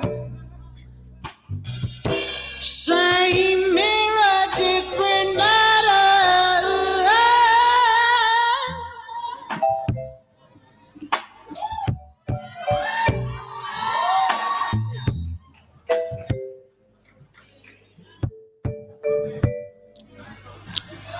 They say the future is in the hands of the younger generation.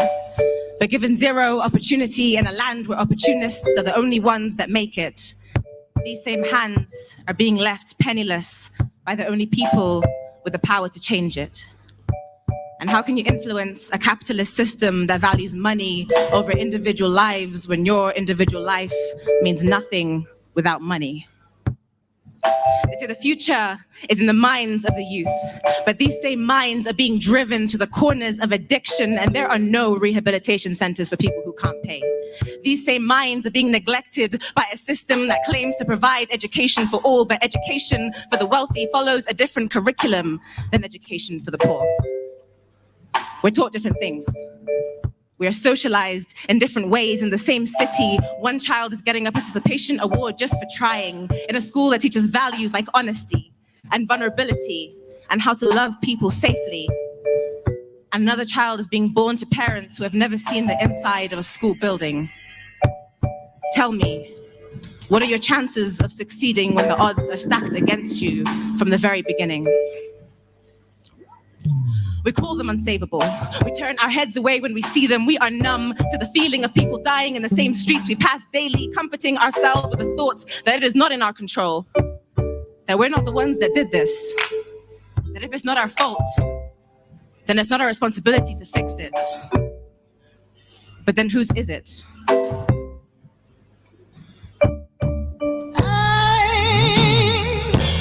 What are we if we are just numbers? No life is bigger than another. Some just suffer, others prosper. Hey, same mirror, different matter. Oh, what are we if we are just numbers? There's no life that's bigger than another. Some just suffer, others prosper. Same mirror, same mirror, same mirror, same. Different matter. Same, different matter.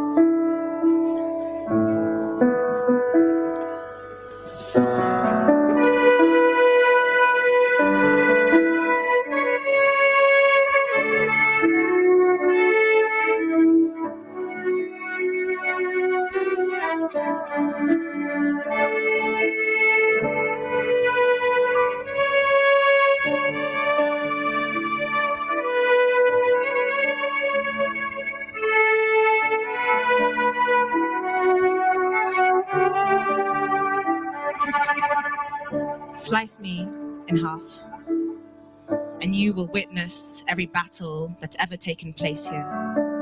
Some more devastating, with more blood spilled than others in the places where arson was committed. Some flames still haven't been put out yet. During my second session with my therapist, she asks me, "What brings you in today?" I tell her, I need a new body. I tell her this one is contaminated by the stench of something I can't clean. I tell her the first time this one was invaded without my permission. I was just 13. I had not yet understood algebra or imaginary numbers. But I knew exactly how it felt to experience death with a beating heart still inside of me.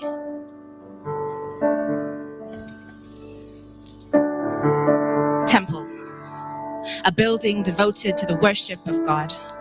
That is what the scripture says the Lord made our bodies to be, but this one has been broken into and stolen from so many times. It has gone from temple to abandoned church building, and now, instead of beautiful paintings, hang broken glass from all the times people have forced themselves in without my consent. I tell her how I spent my 18th birthday as a sacrifice at the back of a stranger's car, how I don't know a single woman who doesn't have a story about a time when her own body wasn't hers, how I have not bothered to report a single incident to the police because, well,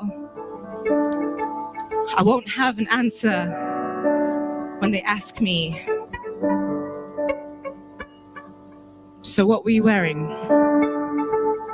How much did you drink? She asks me, how do I help you? I tell her,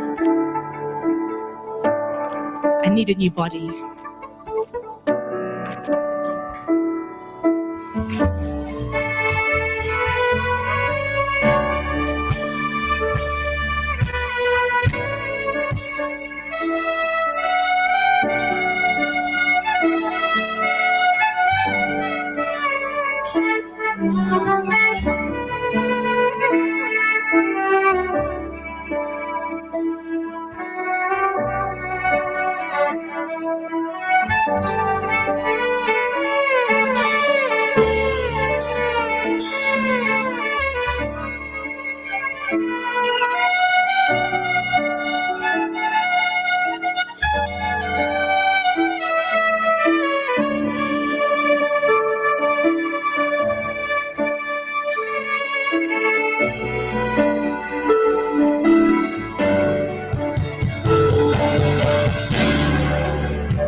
Woo! That was very powerful and very inspiring. Ladies and gentlemen, that was Violet K representing Tanzania and really just speaking up for the girl child. Thank you so much, Stella. Next on stage, I said Stella. Thank you so much, Violet K, for that performance. And remember, as our poets come on stage, audience, you're doing a wonderful job of snapping for our poets, so keep it up. So next on stage, we'd like to invite Stella.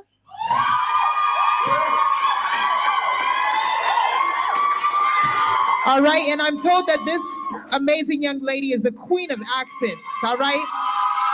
So Stella's gonna take us on a journey through the world with her different accents, all right? Stella is over there on the stage, lighting up the stage with her beautiful fro. Thank you very much, sir. Thank you. Ladies and gentlemen, Stella.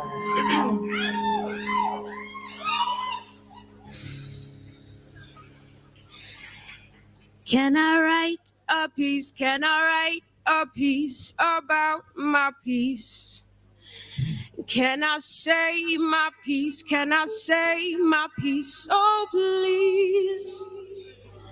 Let me write a piece. Let me write a piece about my piece. Let me say my piece, let me say my piece, so please. Lend me your ears and listen carefully, because I'm a Black woman living spiritually. Thank you.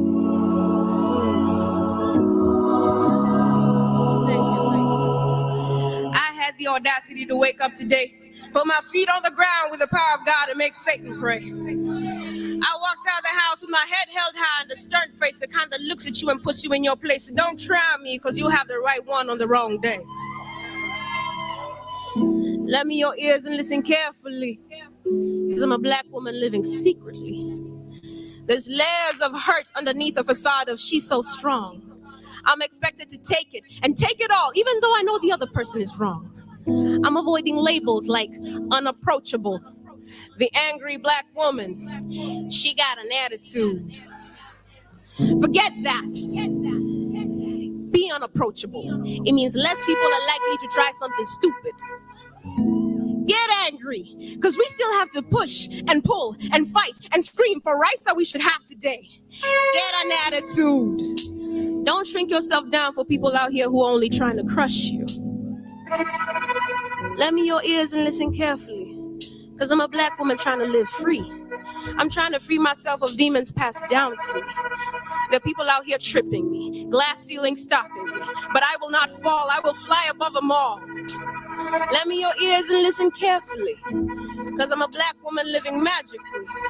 My hair alone defies gravity. The sun is my lover. See how she dances on my skin. Ranging from caramel to midnight, each shade a magnificent sight. We're curvaceous, vivacious, our culture contagious, and it's evident. Look at how many people are trying to be us.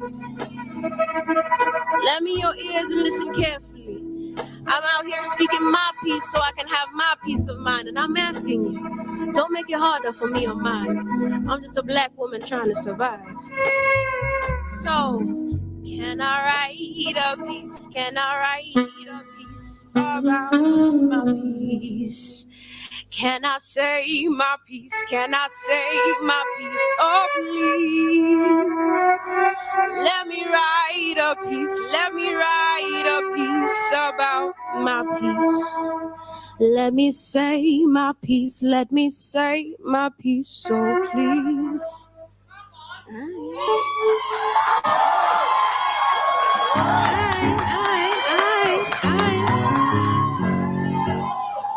Something you'll notice is I like to keep my pieces like me, short. Let's go. Okay. There you go. Oh. Hey. Hey. Let's go, Lucas.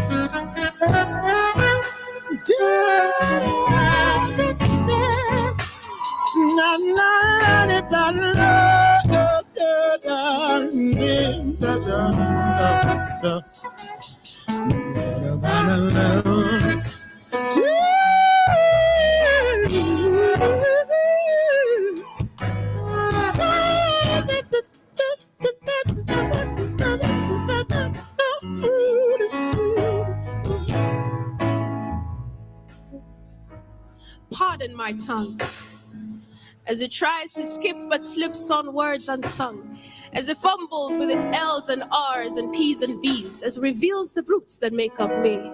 Pardon my tongue, for when combined with the air expressed from my lungs, you can still trace a history within these roots, and I will shout it out, I will not be mute. Pardon this minuscule muscle of mine that refuses to conform or be confined in this box you've so clearly defined, a box I refuse to check as mine. Pardon my tongue, master, I mean sir, when it is constantly asking for answers like what would happen if we were accorded the same rights men were. Pardon my tongue as it goes on the run with my mind and those who think like me, as we talk about bringing down the patriarchy or toxic masculinity, or how the XY chromosome is the only one that ever leaves home while their counterparts are told to play their part, stay put, as if their womanhood came with a cookbook. Yes, pardon my tongue, but know that none of these are slips. My tongue is a weapon and I will crack it like the whip it is. Don't expect me to buy into your ignorance simply because you lack common sense or actual sense to buy yourself a clue. My tongue does not slip when it says no. You cannot touch my hair. It is my crown. It is my own. No, you cannot touch me there. It is my space. It is my own. No, you cannot tell me what to wear. It is my identity. It is my own. I don't know what right you think you have over me, but listen carefully. My tongue may slip on words like parallelogram, but it does not slip when it tells you to respect me for who I am, a human, a woman, an African. My tongue will cut you down to size if you think yourself too big. So I may say things like, excuse me and pardon me. It is not by chance. My mama raised me with manners. You've been warned of my tongue in advance. Pardon my tongue. Pardon my tongue. Would you pardon my tongue? Pardon my tongue. Pardon my tongue. Pardon my tongue. Say,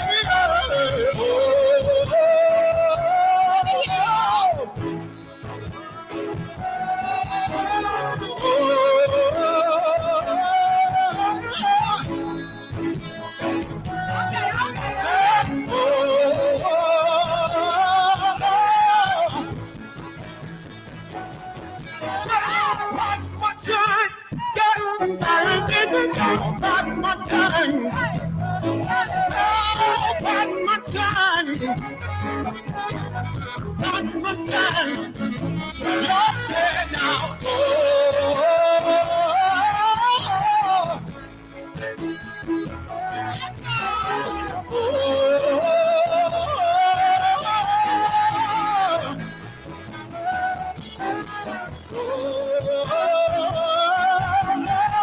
pardon my tongue.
gentlemen, let's make some noise for Stella.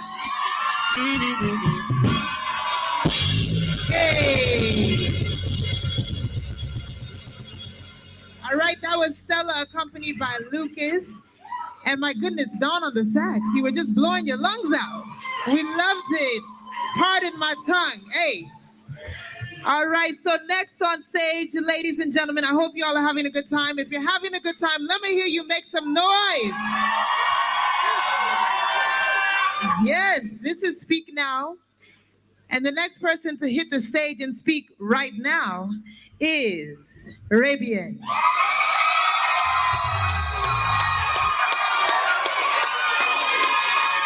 All right, and Rabian is hitting the stage with the glitz and the glam. Woo.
Where I come from, having a son is a curse. Mothers, no longer ululate for a baby boy. For every birthday is a reminder that it could be the last one. You'll need a good photo, for you'll never know when his death will occur. You'll need a thick skin for the numbing anxiety you'll be getting every time they're not back home by 7 p.m.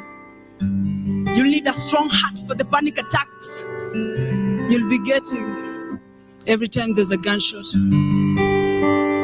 Mother, you have to keep on praying that the rumors of a dead body in your area doesn't belong to your child.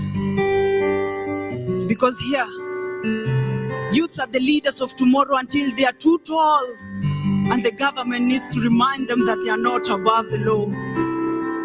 Until they get dreadlocks and tattoos, and then they are no more. Maybe they are not decent enough for the future. Maybe their blood is too hot for a Kenyan leader. That's why this system freezes their bodies. Maybe putting our boys in suits when they can't resist is easier because this system hates their baggy clothing. Maybe putting our boys inside a wooden box is beneficial to the economy. Maybe putting them 6 feet deep under It's easier to explain to a judge than just saying he looks suspicious with a motive. That will just put them behind bars. Our boys have lost hope for the future because the gatekeepers see them as a competition, a threat to a country they are already looting. This system is shitty and it stinks. It will be stupid of you to think you're far from the stage. Kilio, kilio, kilio.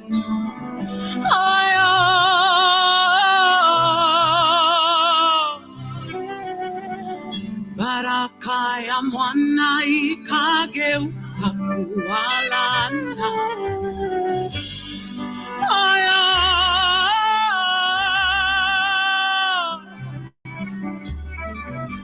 Mwana ikalaika. Kilio, kilio, kilio.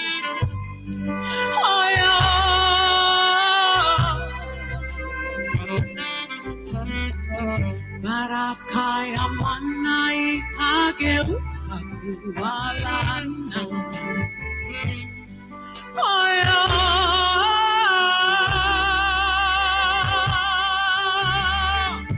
Mwana ikalaika. Kilio, kilio, kilio, kilio. Kilio, kilio, kilio.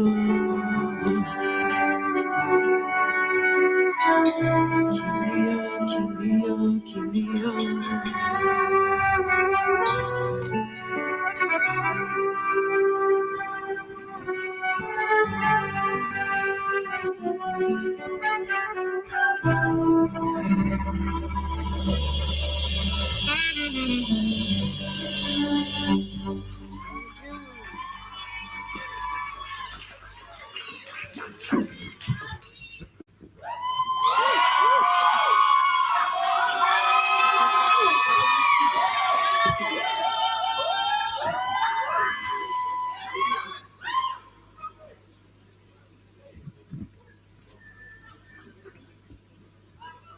Hi.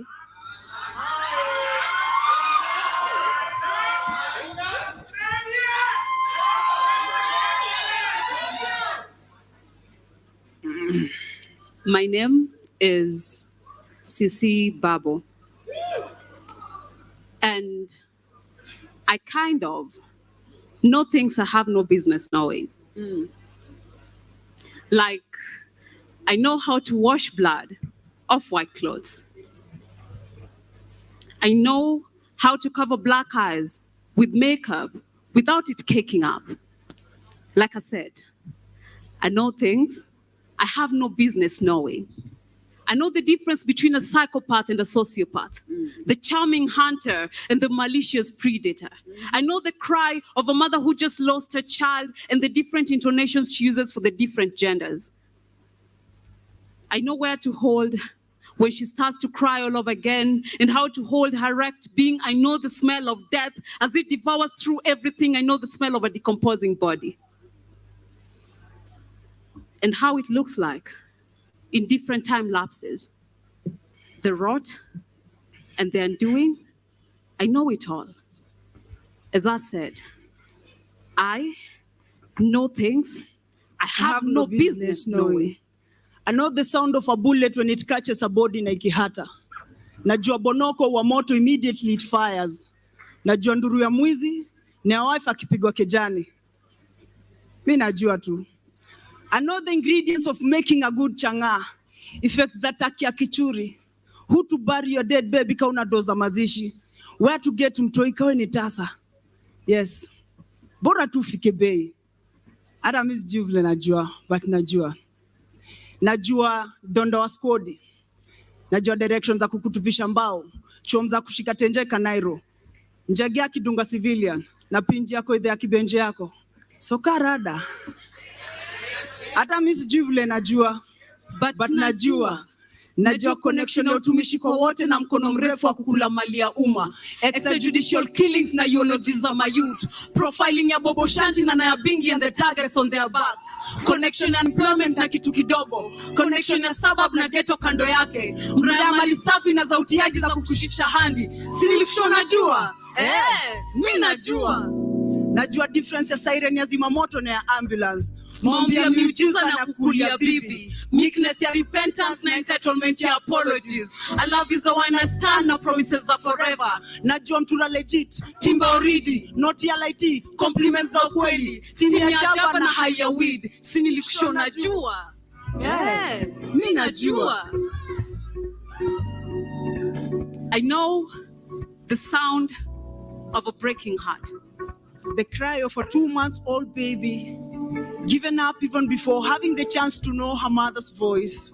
I know of bodies dying on battlefiels and those stuck in war zones. Too traumatized to go back home and too scared to stay at home, fighting the forever war. I know it all because I've seen it all. As I said earlier, I know things I have no business knowing.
Hey, ladies and gentlemen, are you feeling the energy?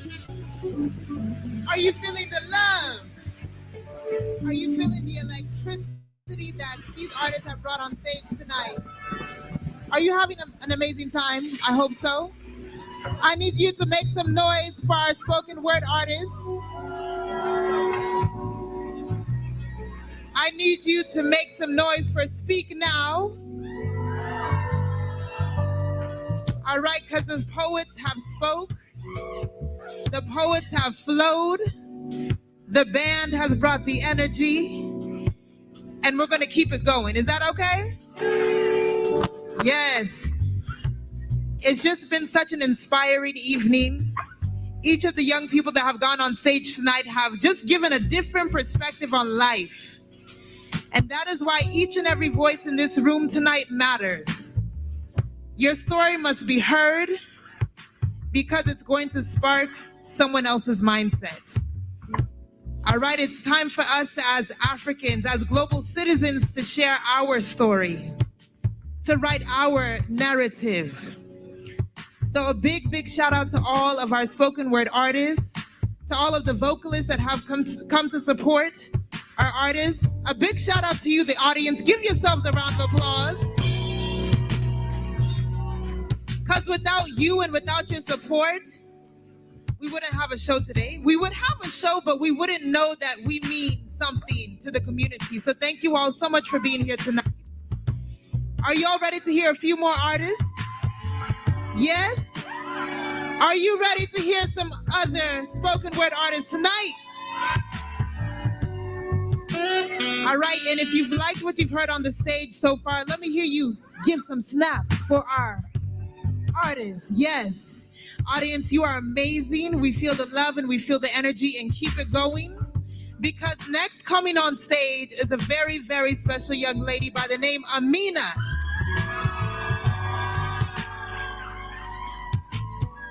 Yes, Amina, come on.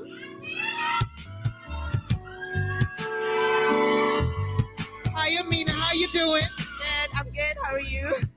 So we're so excited to have you on stage tonight. Everyone that's gone on this stage has poured their heart out. All right, so Amina, The stage is yours.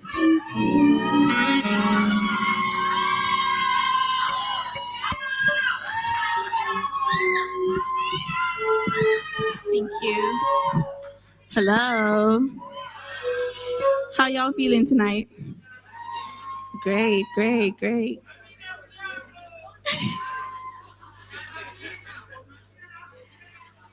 Let's get started.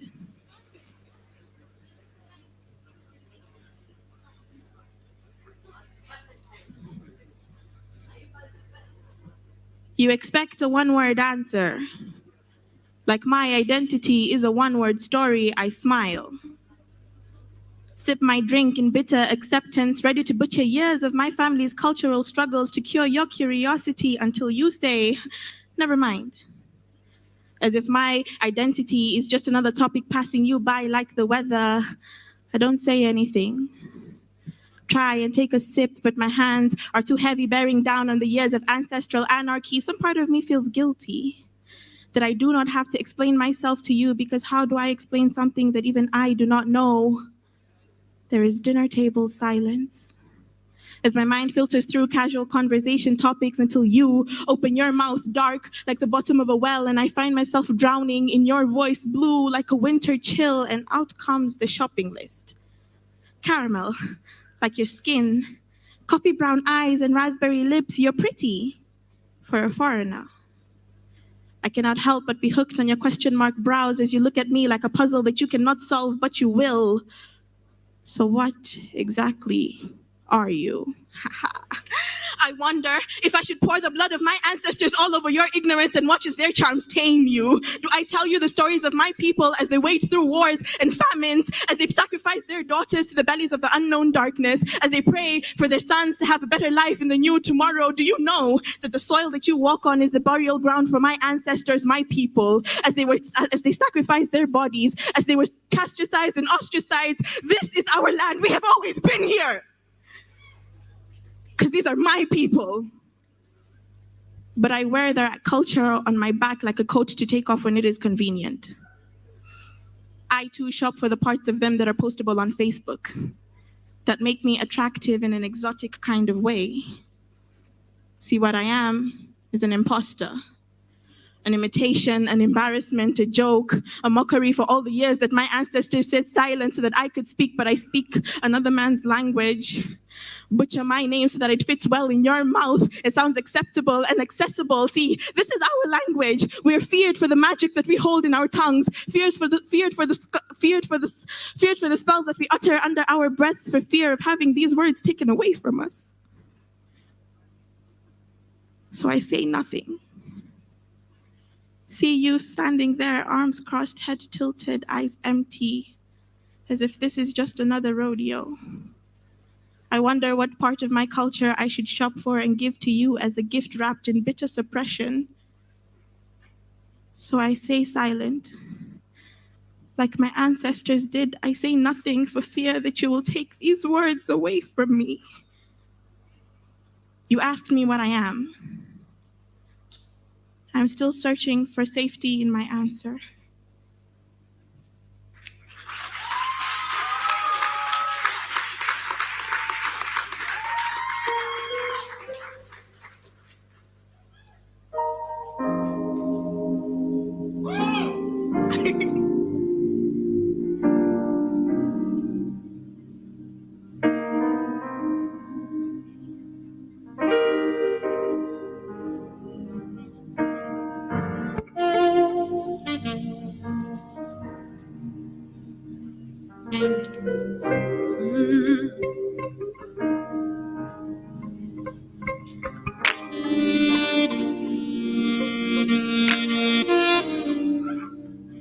I am grown, so grown.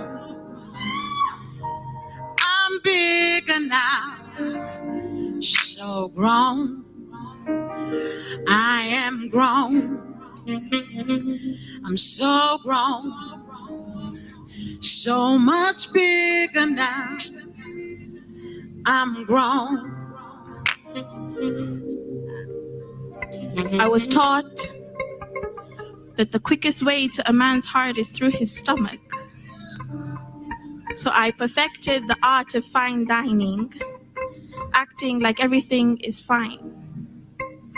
I learned from the women in my family who turned tears and leftover rice into a feast, who shared gossip and sorrows on kitchen counters over cups of tea, smiled through chopping onions, cried silently, laughed louder over the sizzling and stirring food, became our way of communicating, of passing down generational gifts and generational curses. The women in my family taught me patience. They said a watched pot never boiled, so I left long before emotions turned into bullets, and I, casualty.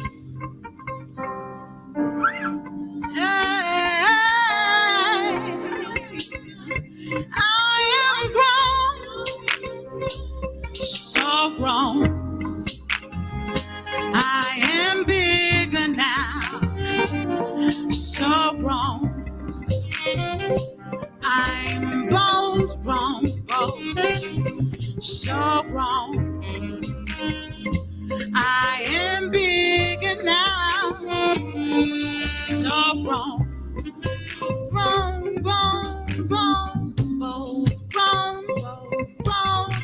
I'm grown, bold, I'm grown, so grown. I'm grown, grown, grown,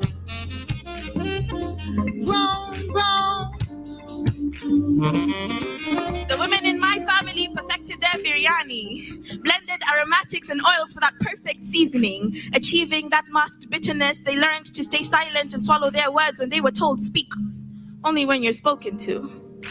The women in my family taught me restraint, told me no, that too much is never gonna make its way into a man's heart, let alone his stomach. So I learned to pour my love in the dark so that no one notices that my cup is empty.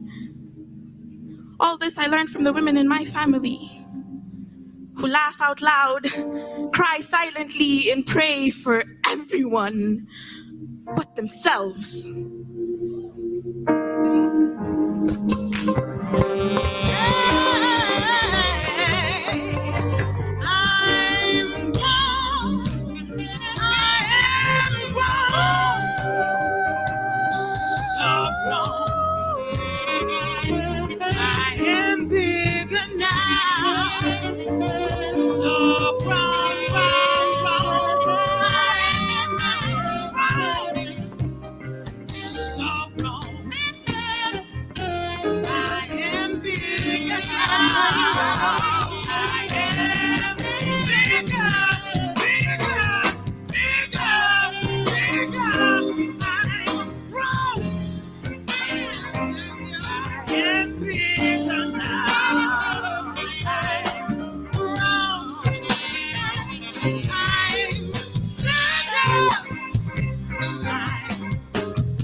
I'm so grown. I am bigger now, so grown. Thank you.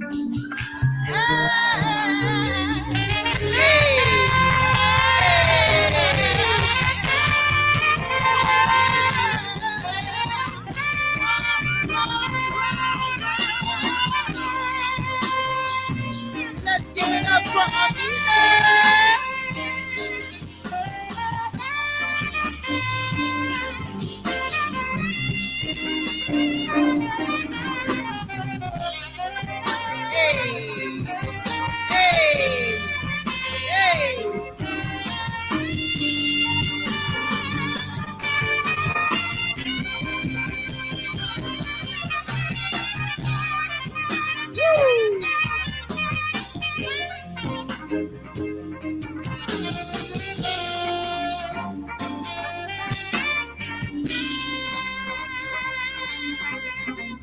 Ooh, just getting chills. Woo!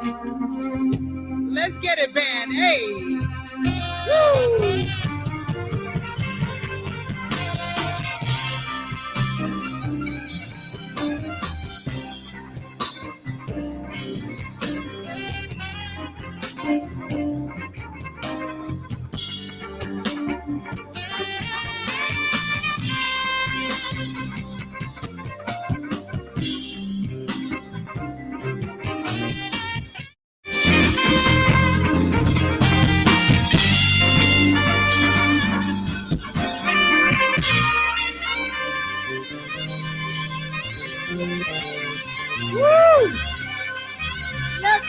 for the band! Woo! Hey, shout out to the band for just taking us on a musical journey. We love it. We love it. Again, shout out to Amina. And of course, Amina. And a big shout out to Ashley on the vocals. All right, so ladies and gentlemen, I'd like you to make noise for our next poet on stage. Let's give it up for Anthem Republic!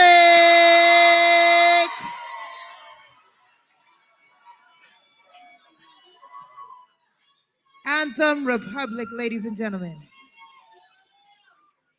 The day. No, I mean the night. The night is morning. The sky is crying pain. Pain is my share. Fear is my heart.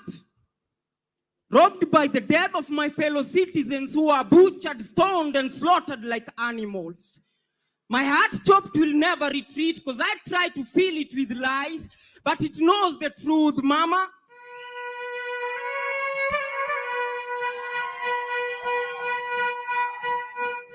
Mama, yes, I know you never raised the coward, but this reality is so real, I mean, I can't handle it, see?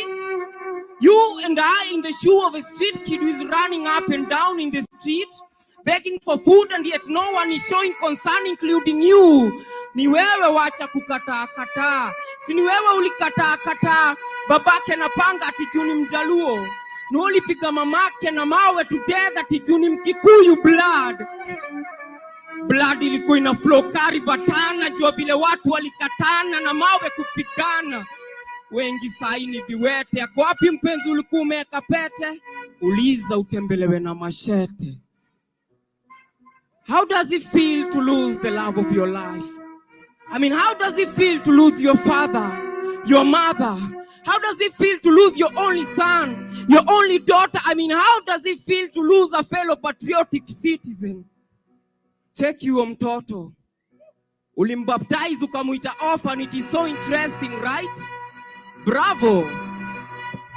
I hope alikukrown as the best kataman mwenye anaweza kataman na panga to death. I hope alikukrown as the best choma man mwenye anaweza chomea watu nyumba wabaki homeless. I hope alikukrown as the best destroyer of our economy, Mr. Tribal. I hope so, because if not so, then you should be ashamed of yourself. You should be ashamed of yourself, because you are a prisoner, a slave by choice. I mean, our leaders wanaongelea vile watakata na nusu mkate. Naona shika jirani yako kichwa nusu mkate. Are you normal?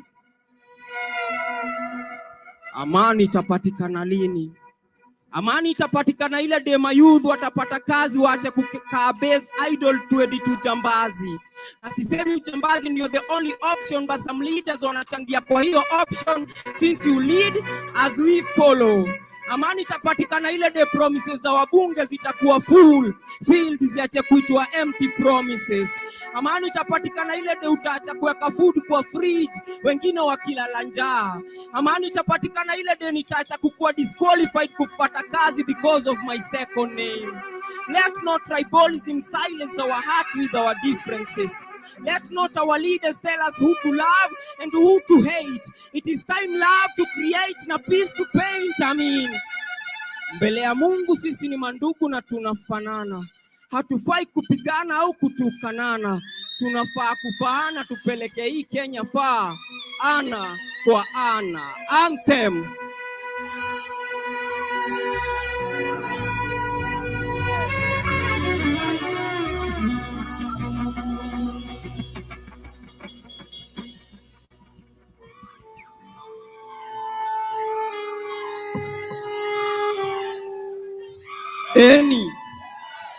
Any.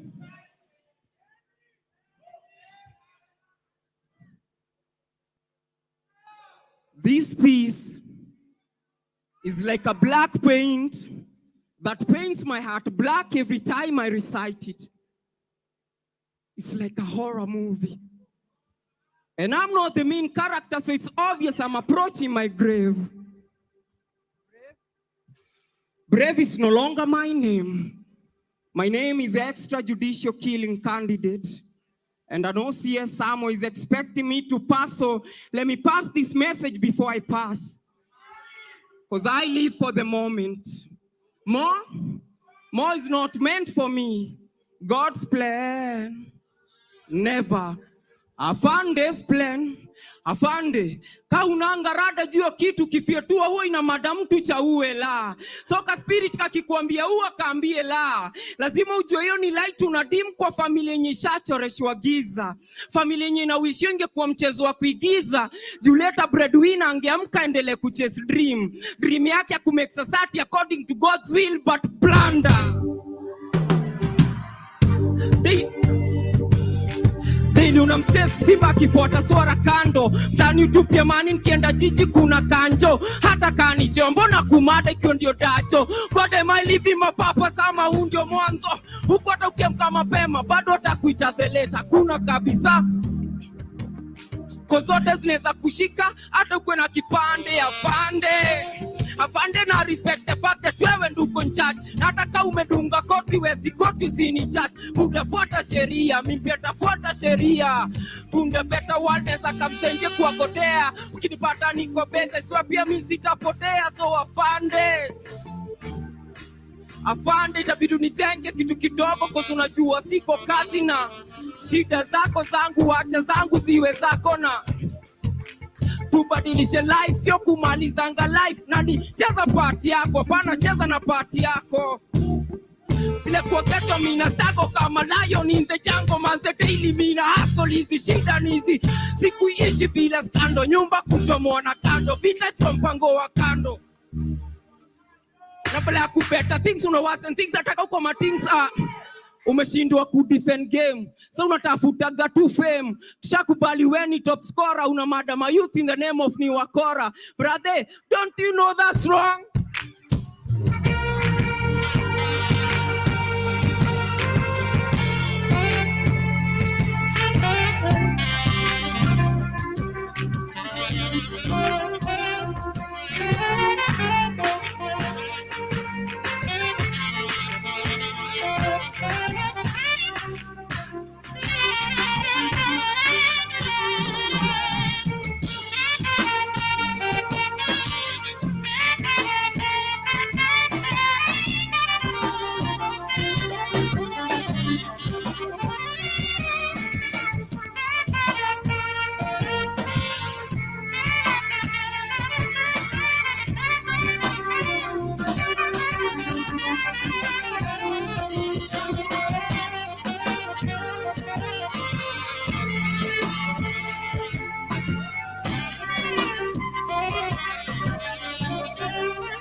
Don't you know that's wrong? Anthem, Reaper.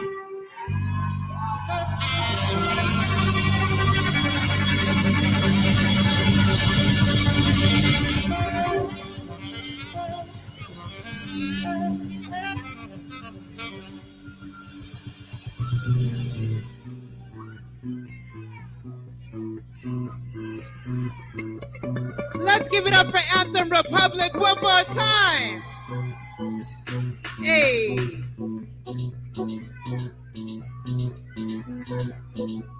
Let's give it up for the band as well.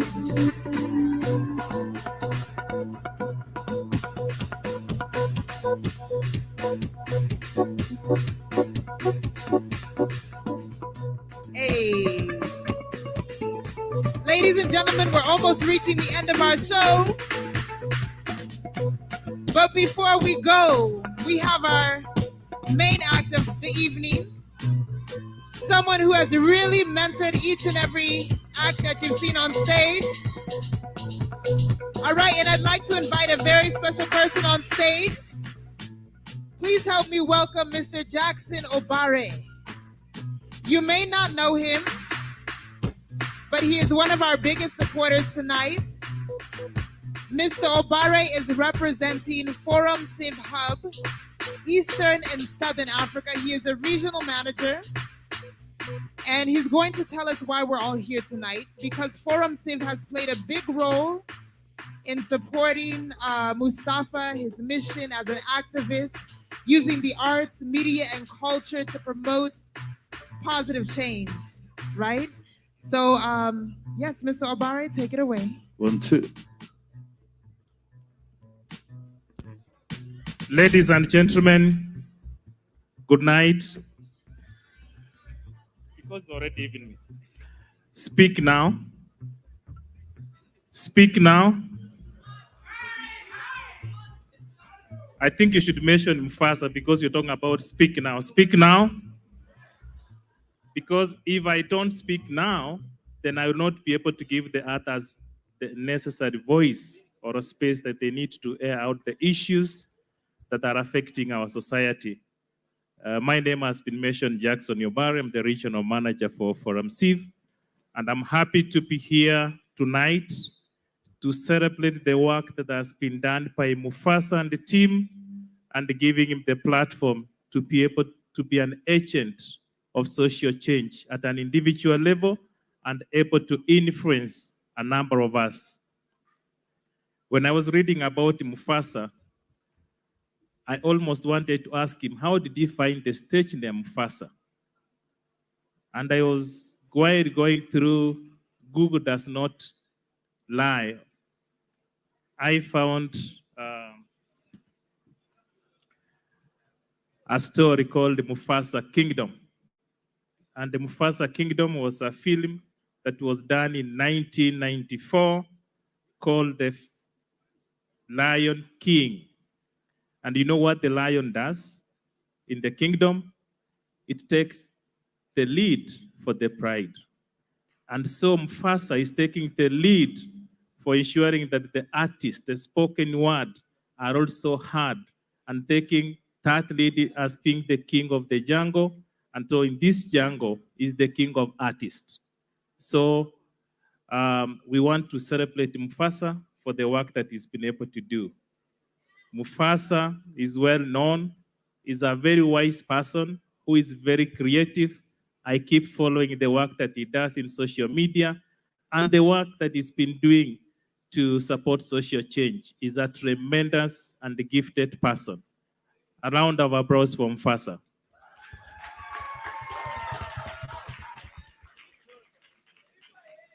As you know, poetry and the spoken word are now the fastest emerging as one of the most influential, creative and innovative advocacy mechanisms that has not been experienced before in promoting human rights and the democracy in this country.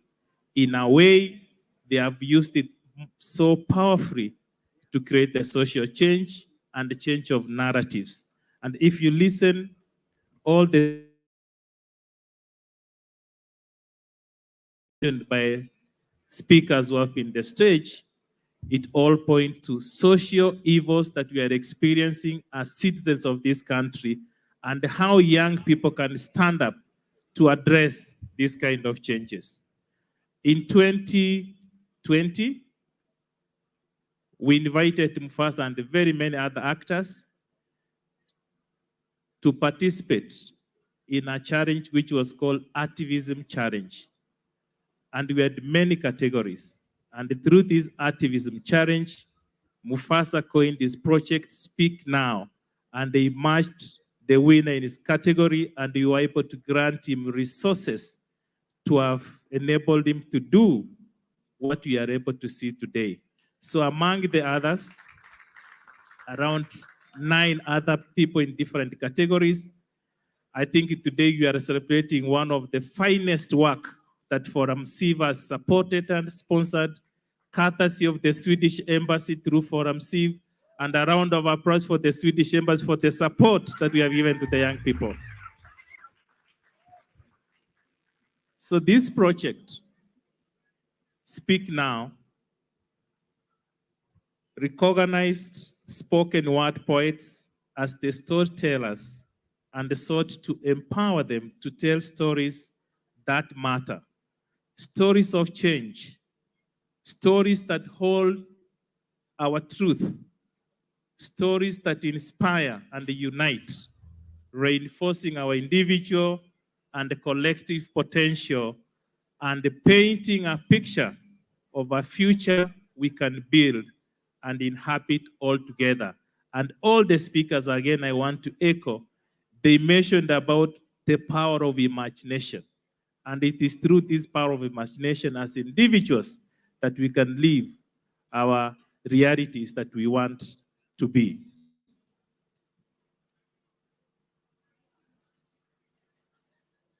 Allow me to continue because I'm very passionate about the Speak Now, which is also building upon voices of young people in the community as assets, and all the percentage of most of us seated here are young people, and the assets we have, it is our voice. And if our voices are not being heard, then it will be difficult to make or contribute to social change. So through our program called Wajibu Wetu, Our Responsibility, we've been able to work through use of media, art, and culture in promoting social change and addressing the critical aspects of democracy, human rights, and gender equality. Central to this project is innovation and creativity. If young people are not innovative, if we are not creative, then we will not be able to contribute social change. A number of times, when you hear about innovations and creativity, for example, talk about the transport sector, talk about agriculture. People will be here, we want innovations in agriculture to promote food security.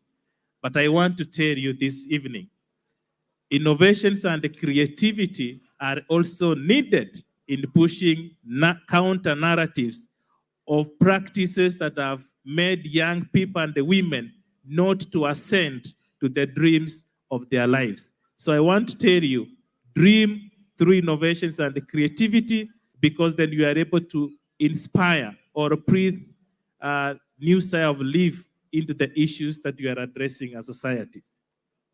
A clarion call tonight is supporting innovative ideas through the young people and also building trust that they are able to bring change. We need collective action to be able to support sustainable social change, and the power of storytelling is an underlying factor for the cause that we pursue. 3 words I leave from first and another young person who has the passion for social change: determination, focus, and being authentic. All those that have been on the stage here, I listened to them. They are authentic, and you could see what they are speaking. It's from their hearts. Let's pour out our hearts, because through that, we are also able to change society. So as I close, I of course want to express my heartfelt gratitude for all the participants who have been here. You've taken your time to attend this event so that you are able to support Mufasa and any other upcoming young artist having the mind of creating social change.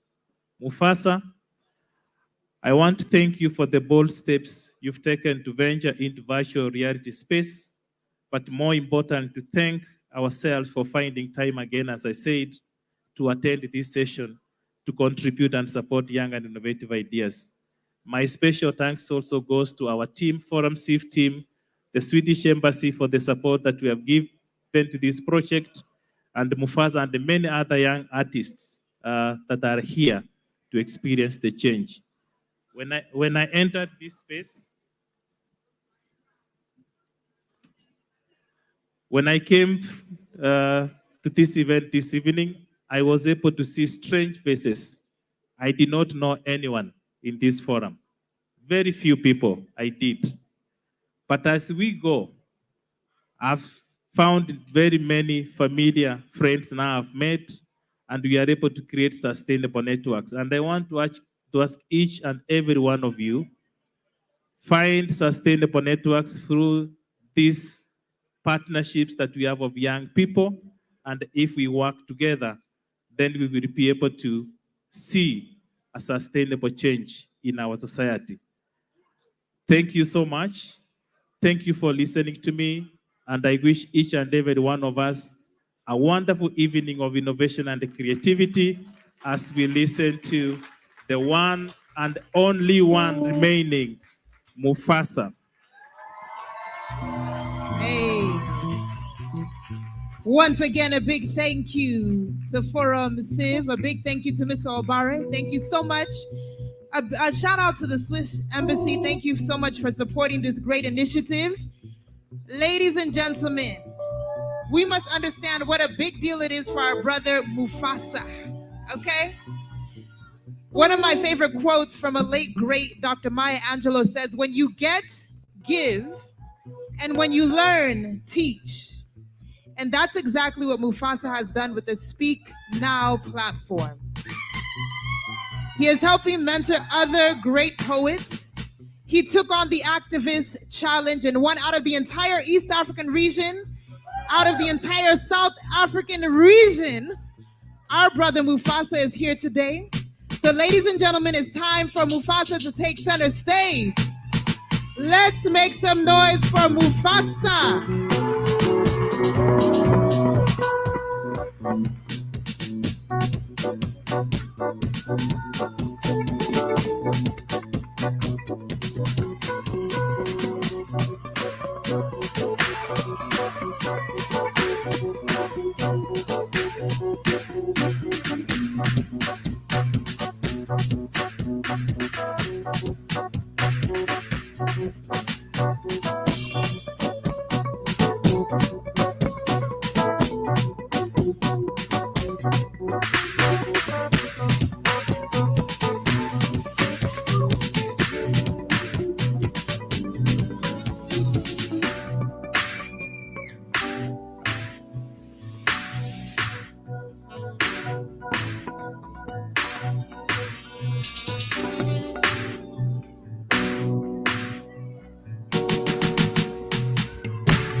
Hi, everybody.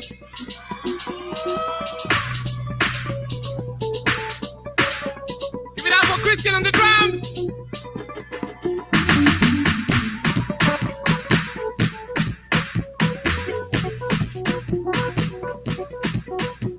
Maluka on the bass.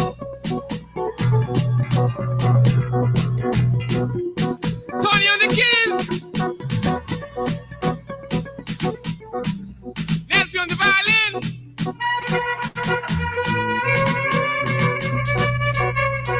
Don on the sax. Give it up for Ashley.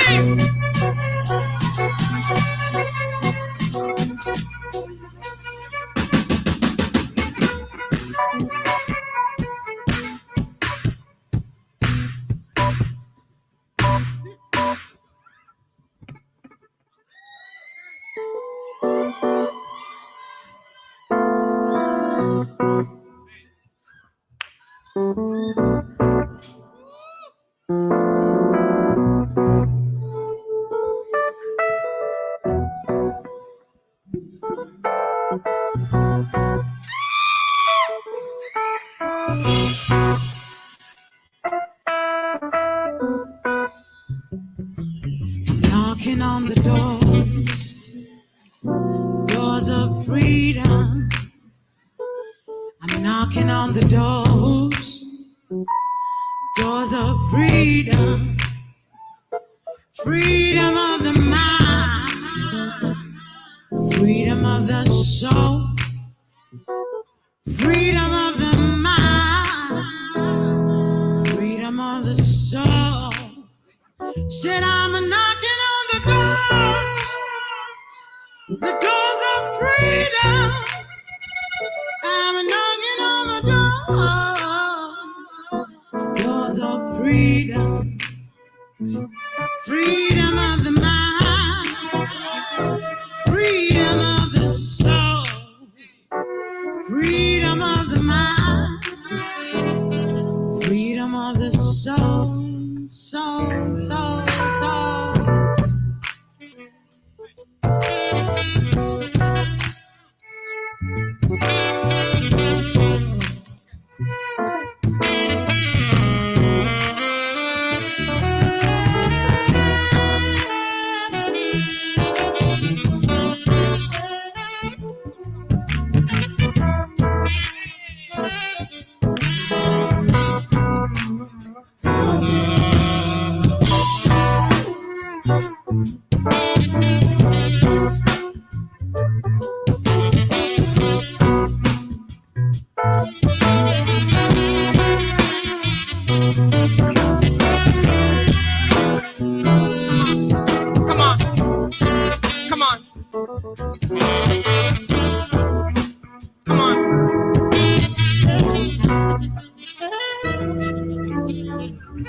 I have written for the likes,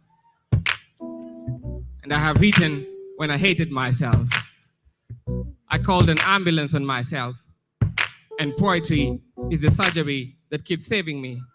I stay writing, so I don't need a comeback form. This is my drag. I trust it. I've seen drags drag people to places they couldn't come back from. I have left Earth every time I have performed. Proof that I cannot always be grounded. I'm not the reason why my mother's a grandmother. I'm the man who breaks stances by their spine until they can't take me anywhere. I know more about vapor than just the science taught to me in school. I have taken friendships to a boiling point and watched them evaporate. To a sky that has witnessed what I've seen. I've seen people with hands that couldn't stop shaking. I've had the noises of solid voices seeking an uprising. That's why I don't freestyle. My voice is not light, it is weighty. I can't freestyle, my tongue is heavy. Not how they make jokes about my high notes, but seriously, this voice has opened doors and broken walls. I still have the chains from the time I said poetry free. I've got the memory stored like a WAV file.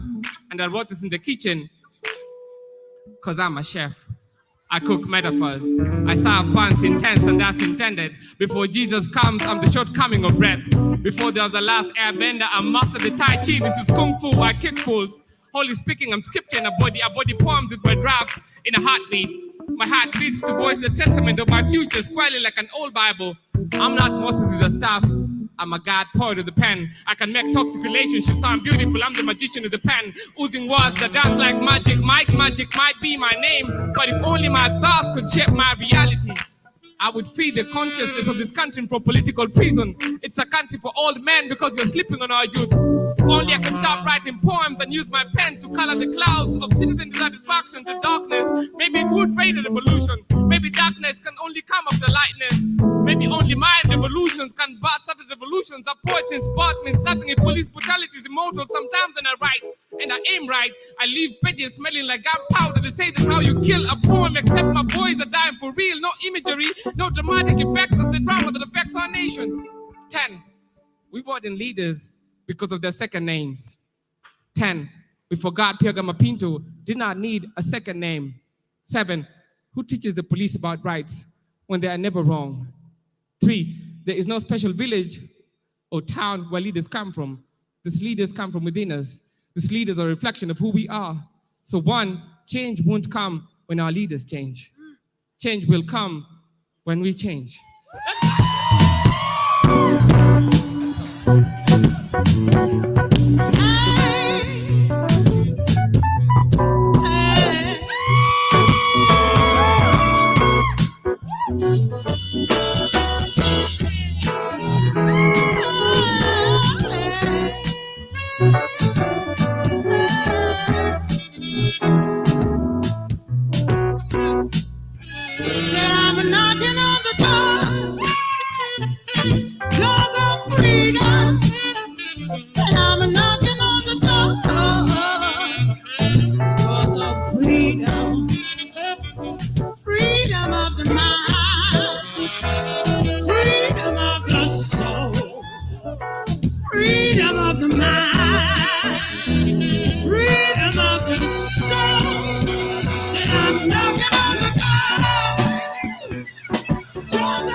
Okay.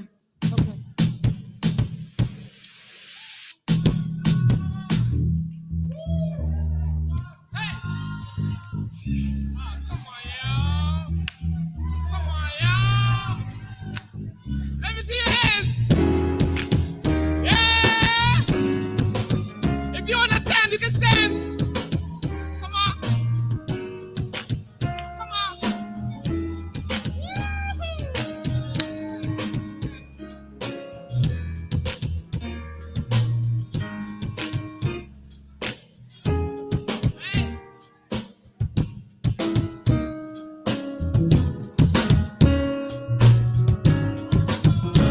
We won't do for freedom. We got everything. Don't mean nothing. What we won't do for freedom. We got everything. Don't mean nothing. Hey, we won't. Hey. Say what? Say what? Okay. Now, this is what I want to do. If you're on this roll,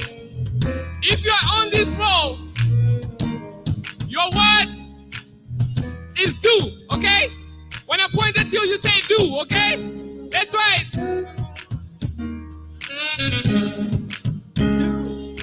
Do. Okay, you got this. The guy in the middle, when I point at you, you say four, okay? Let's do this. Okay. Nice. The guys on this row. Woo-hoo! When I point at you, you would say love, okay?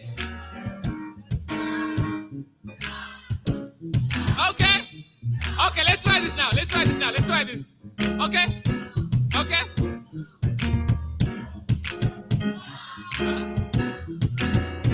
This side.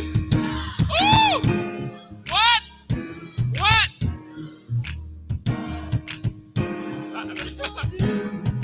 Okay, let's do it again. 3, 2, go.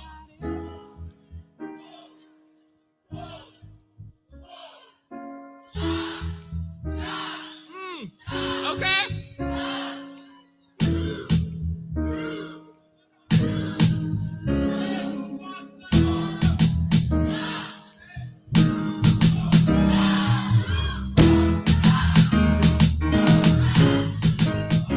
We won't do for love.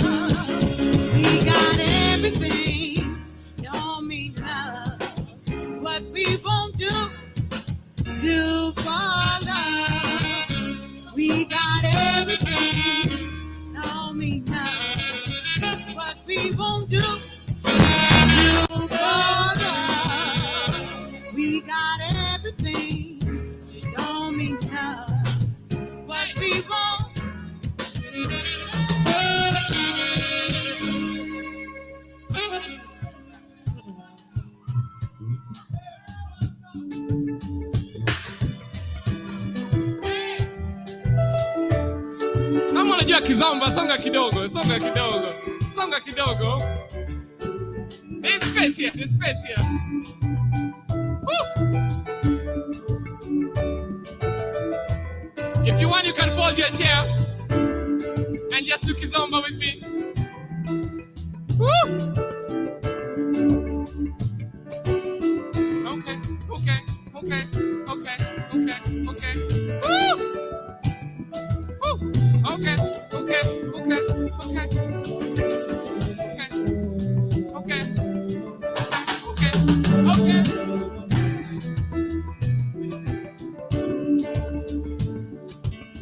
Okay, you know what? Let's speed this up. Let's speed this up. Let's speed this up. Let's go.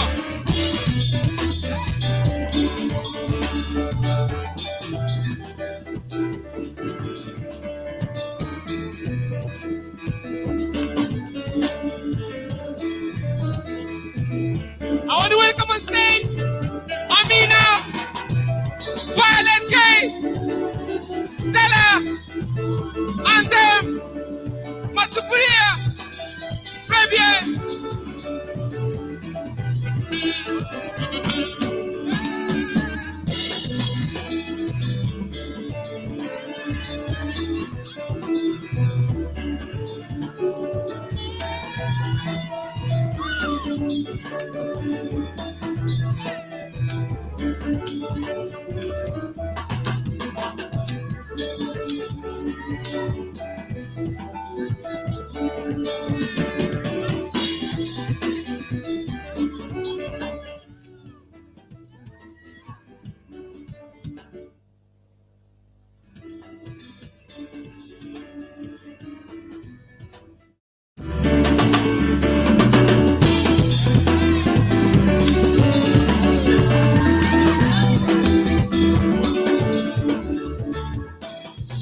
Thank you so much for coming.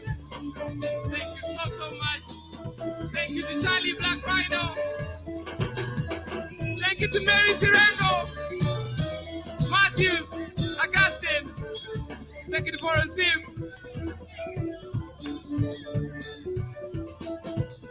Thank you, Adimola, for coming through. Augustine, I see you. Thank you. These guys are so dope, so dope.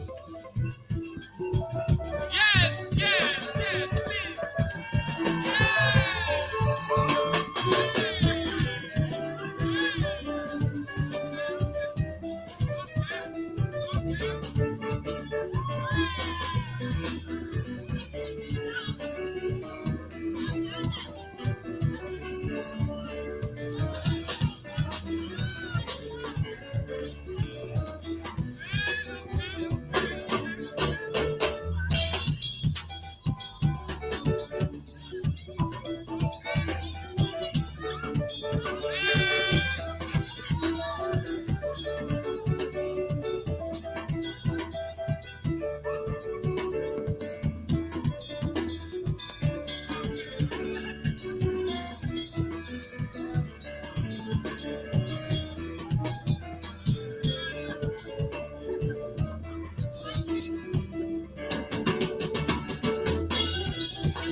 Thank you so much for coming. Thank you to the panel. Our host, our MC, Angela. Please come. Thank you so much. Join us. Thank you. Thank you. Thank you.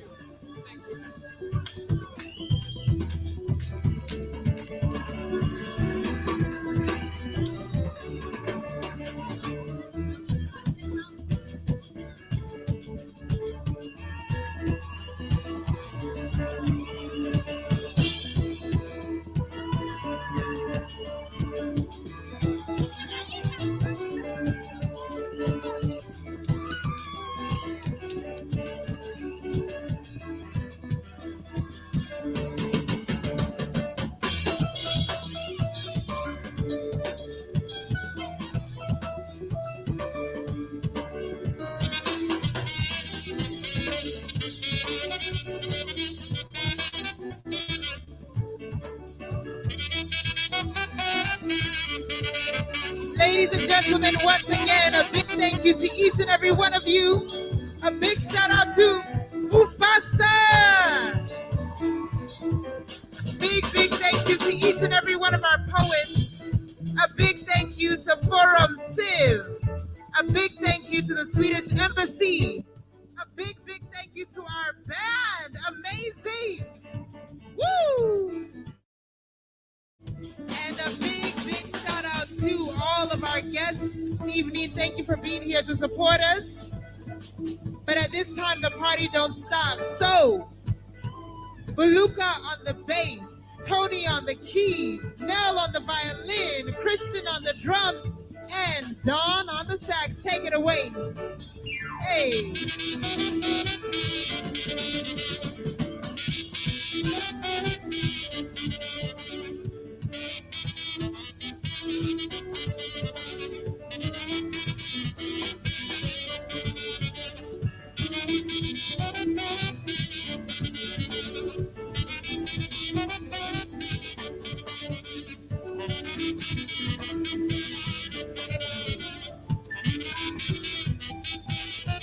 All right, so next on stage we have JP. JP is going to help us wrap up the evening with some Afro beats.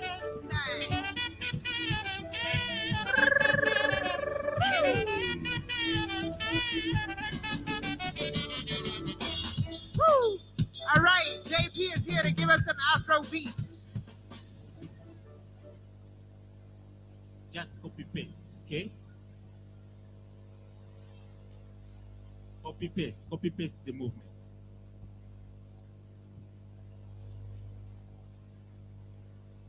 DJ.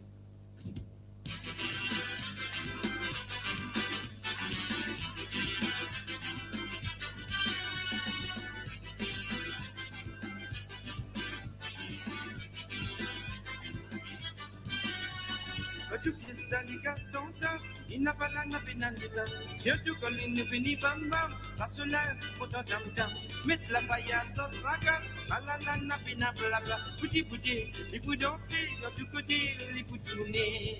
Mais sur les côtes devant, sur les côtes derrière. Il tourne, les côtes devant, sur les côtes derrière. Il tourne, les côtes devant, sur les côtes derrière. Il tourne, sur les côtes devant, sur les côtes derrière. Il tourne, My poetry is courageous, daring. It is loud and unapologetic. I've decided I prefer poetry over written apologies or the size of a woman over the back of a man. I've decided I will choose cynicism and bars over ever having to look another therapist. And if love is what wore me down to your nothingness, I will redefine what it ever was.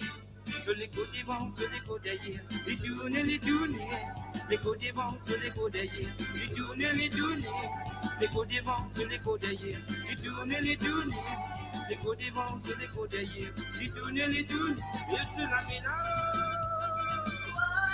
Just affecting that courage, allowing myself to accept it as a part of me, putting it out there, makes it feel more real. And sometimes I write because I want to be able to look back and not regret what I didn't finish in the past.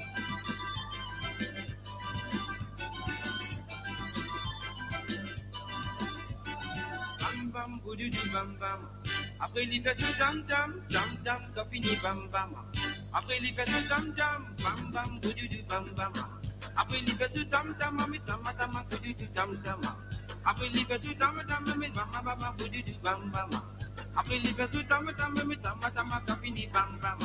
Après il fait tout tam tam. Sur les côtes devant, sur les côtes derrière. There is a way with words, regardless of the language, the tone, so that when people hear, it just sticks. And it stays forever.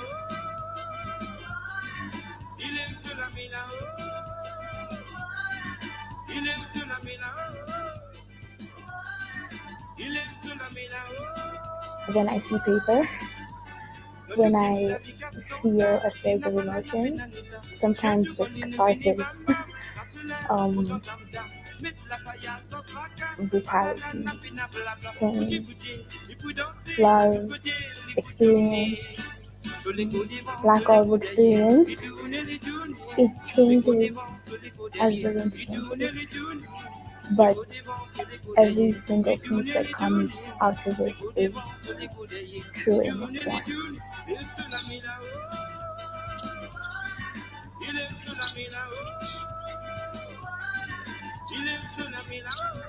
Msanii ni kioo cha jamii, artist like a mirror. So me, I write as a form of expression. Watu wakiangalia art yangu, it's easy for them to, kama kioo venye unaangalia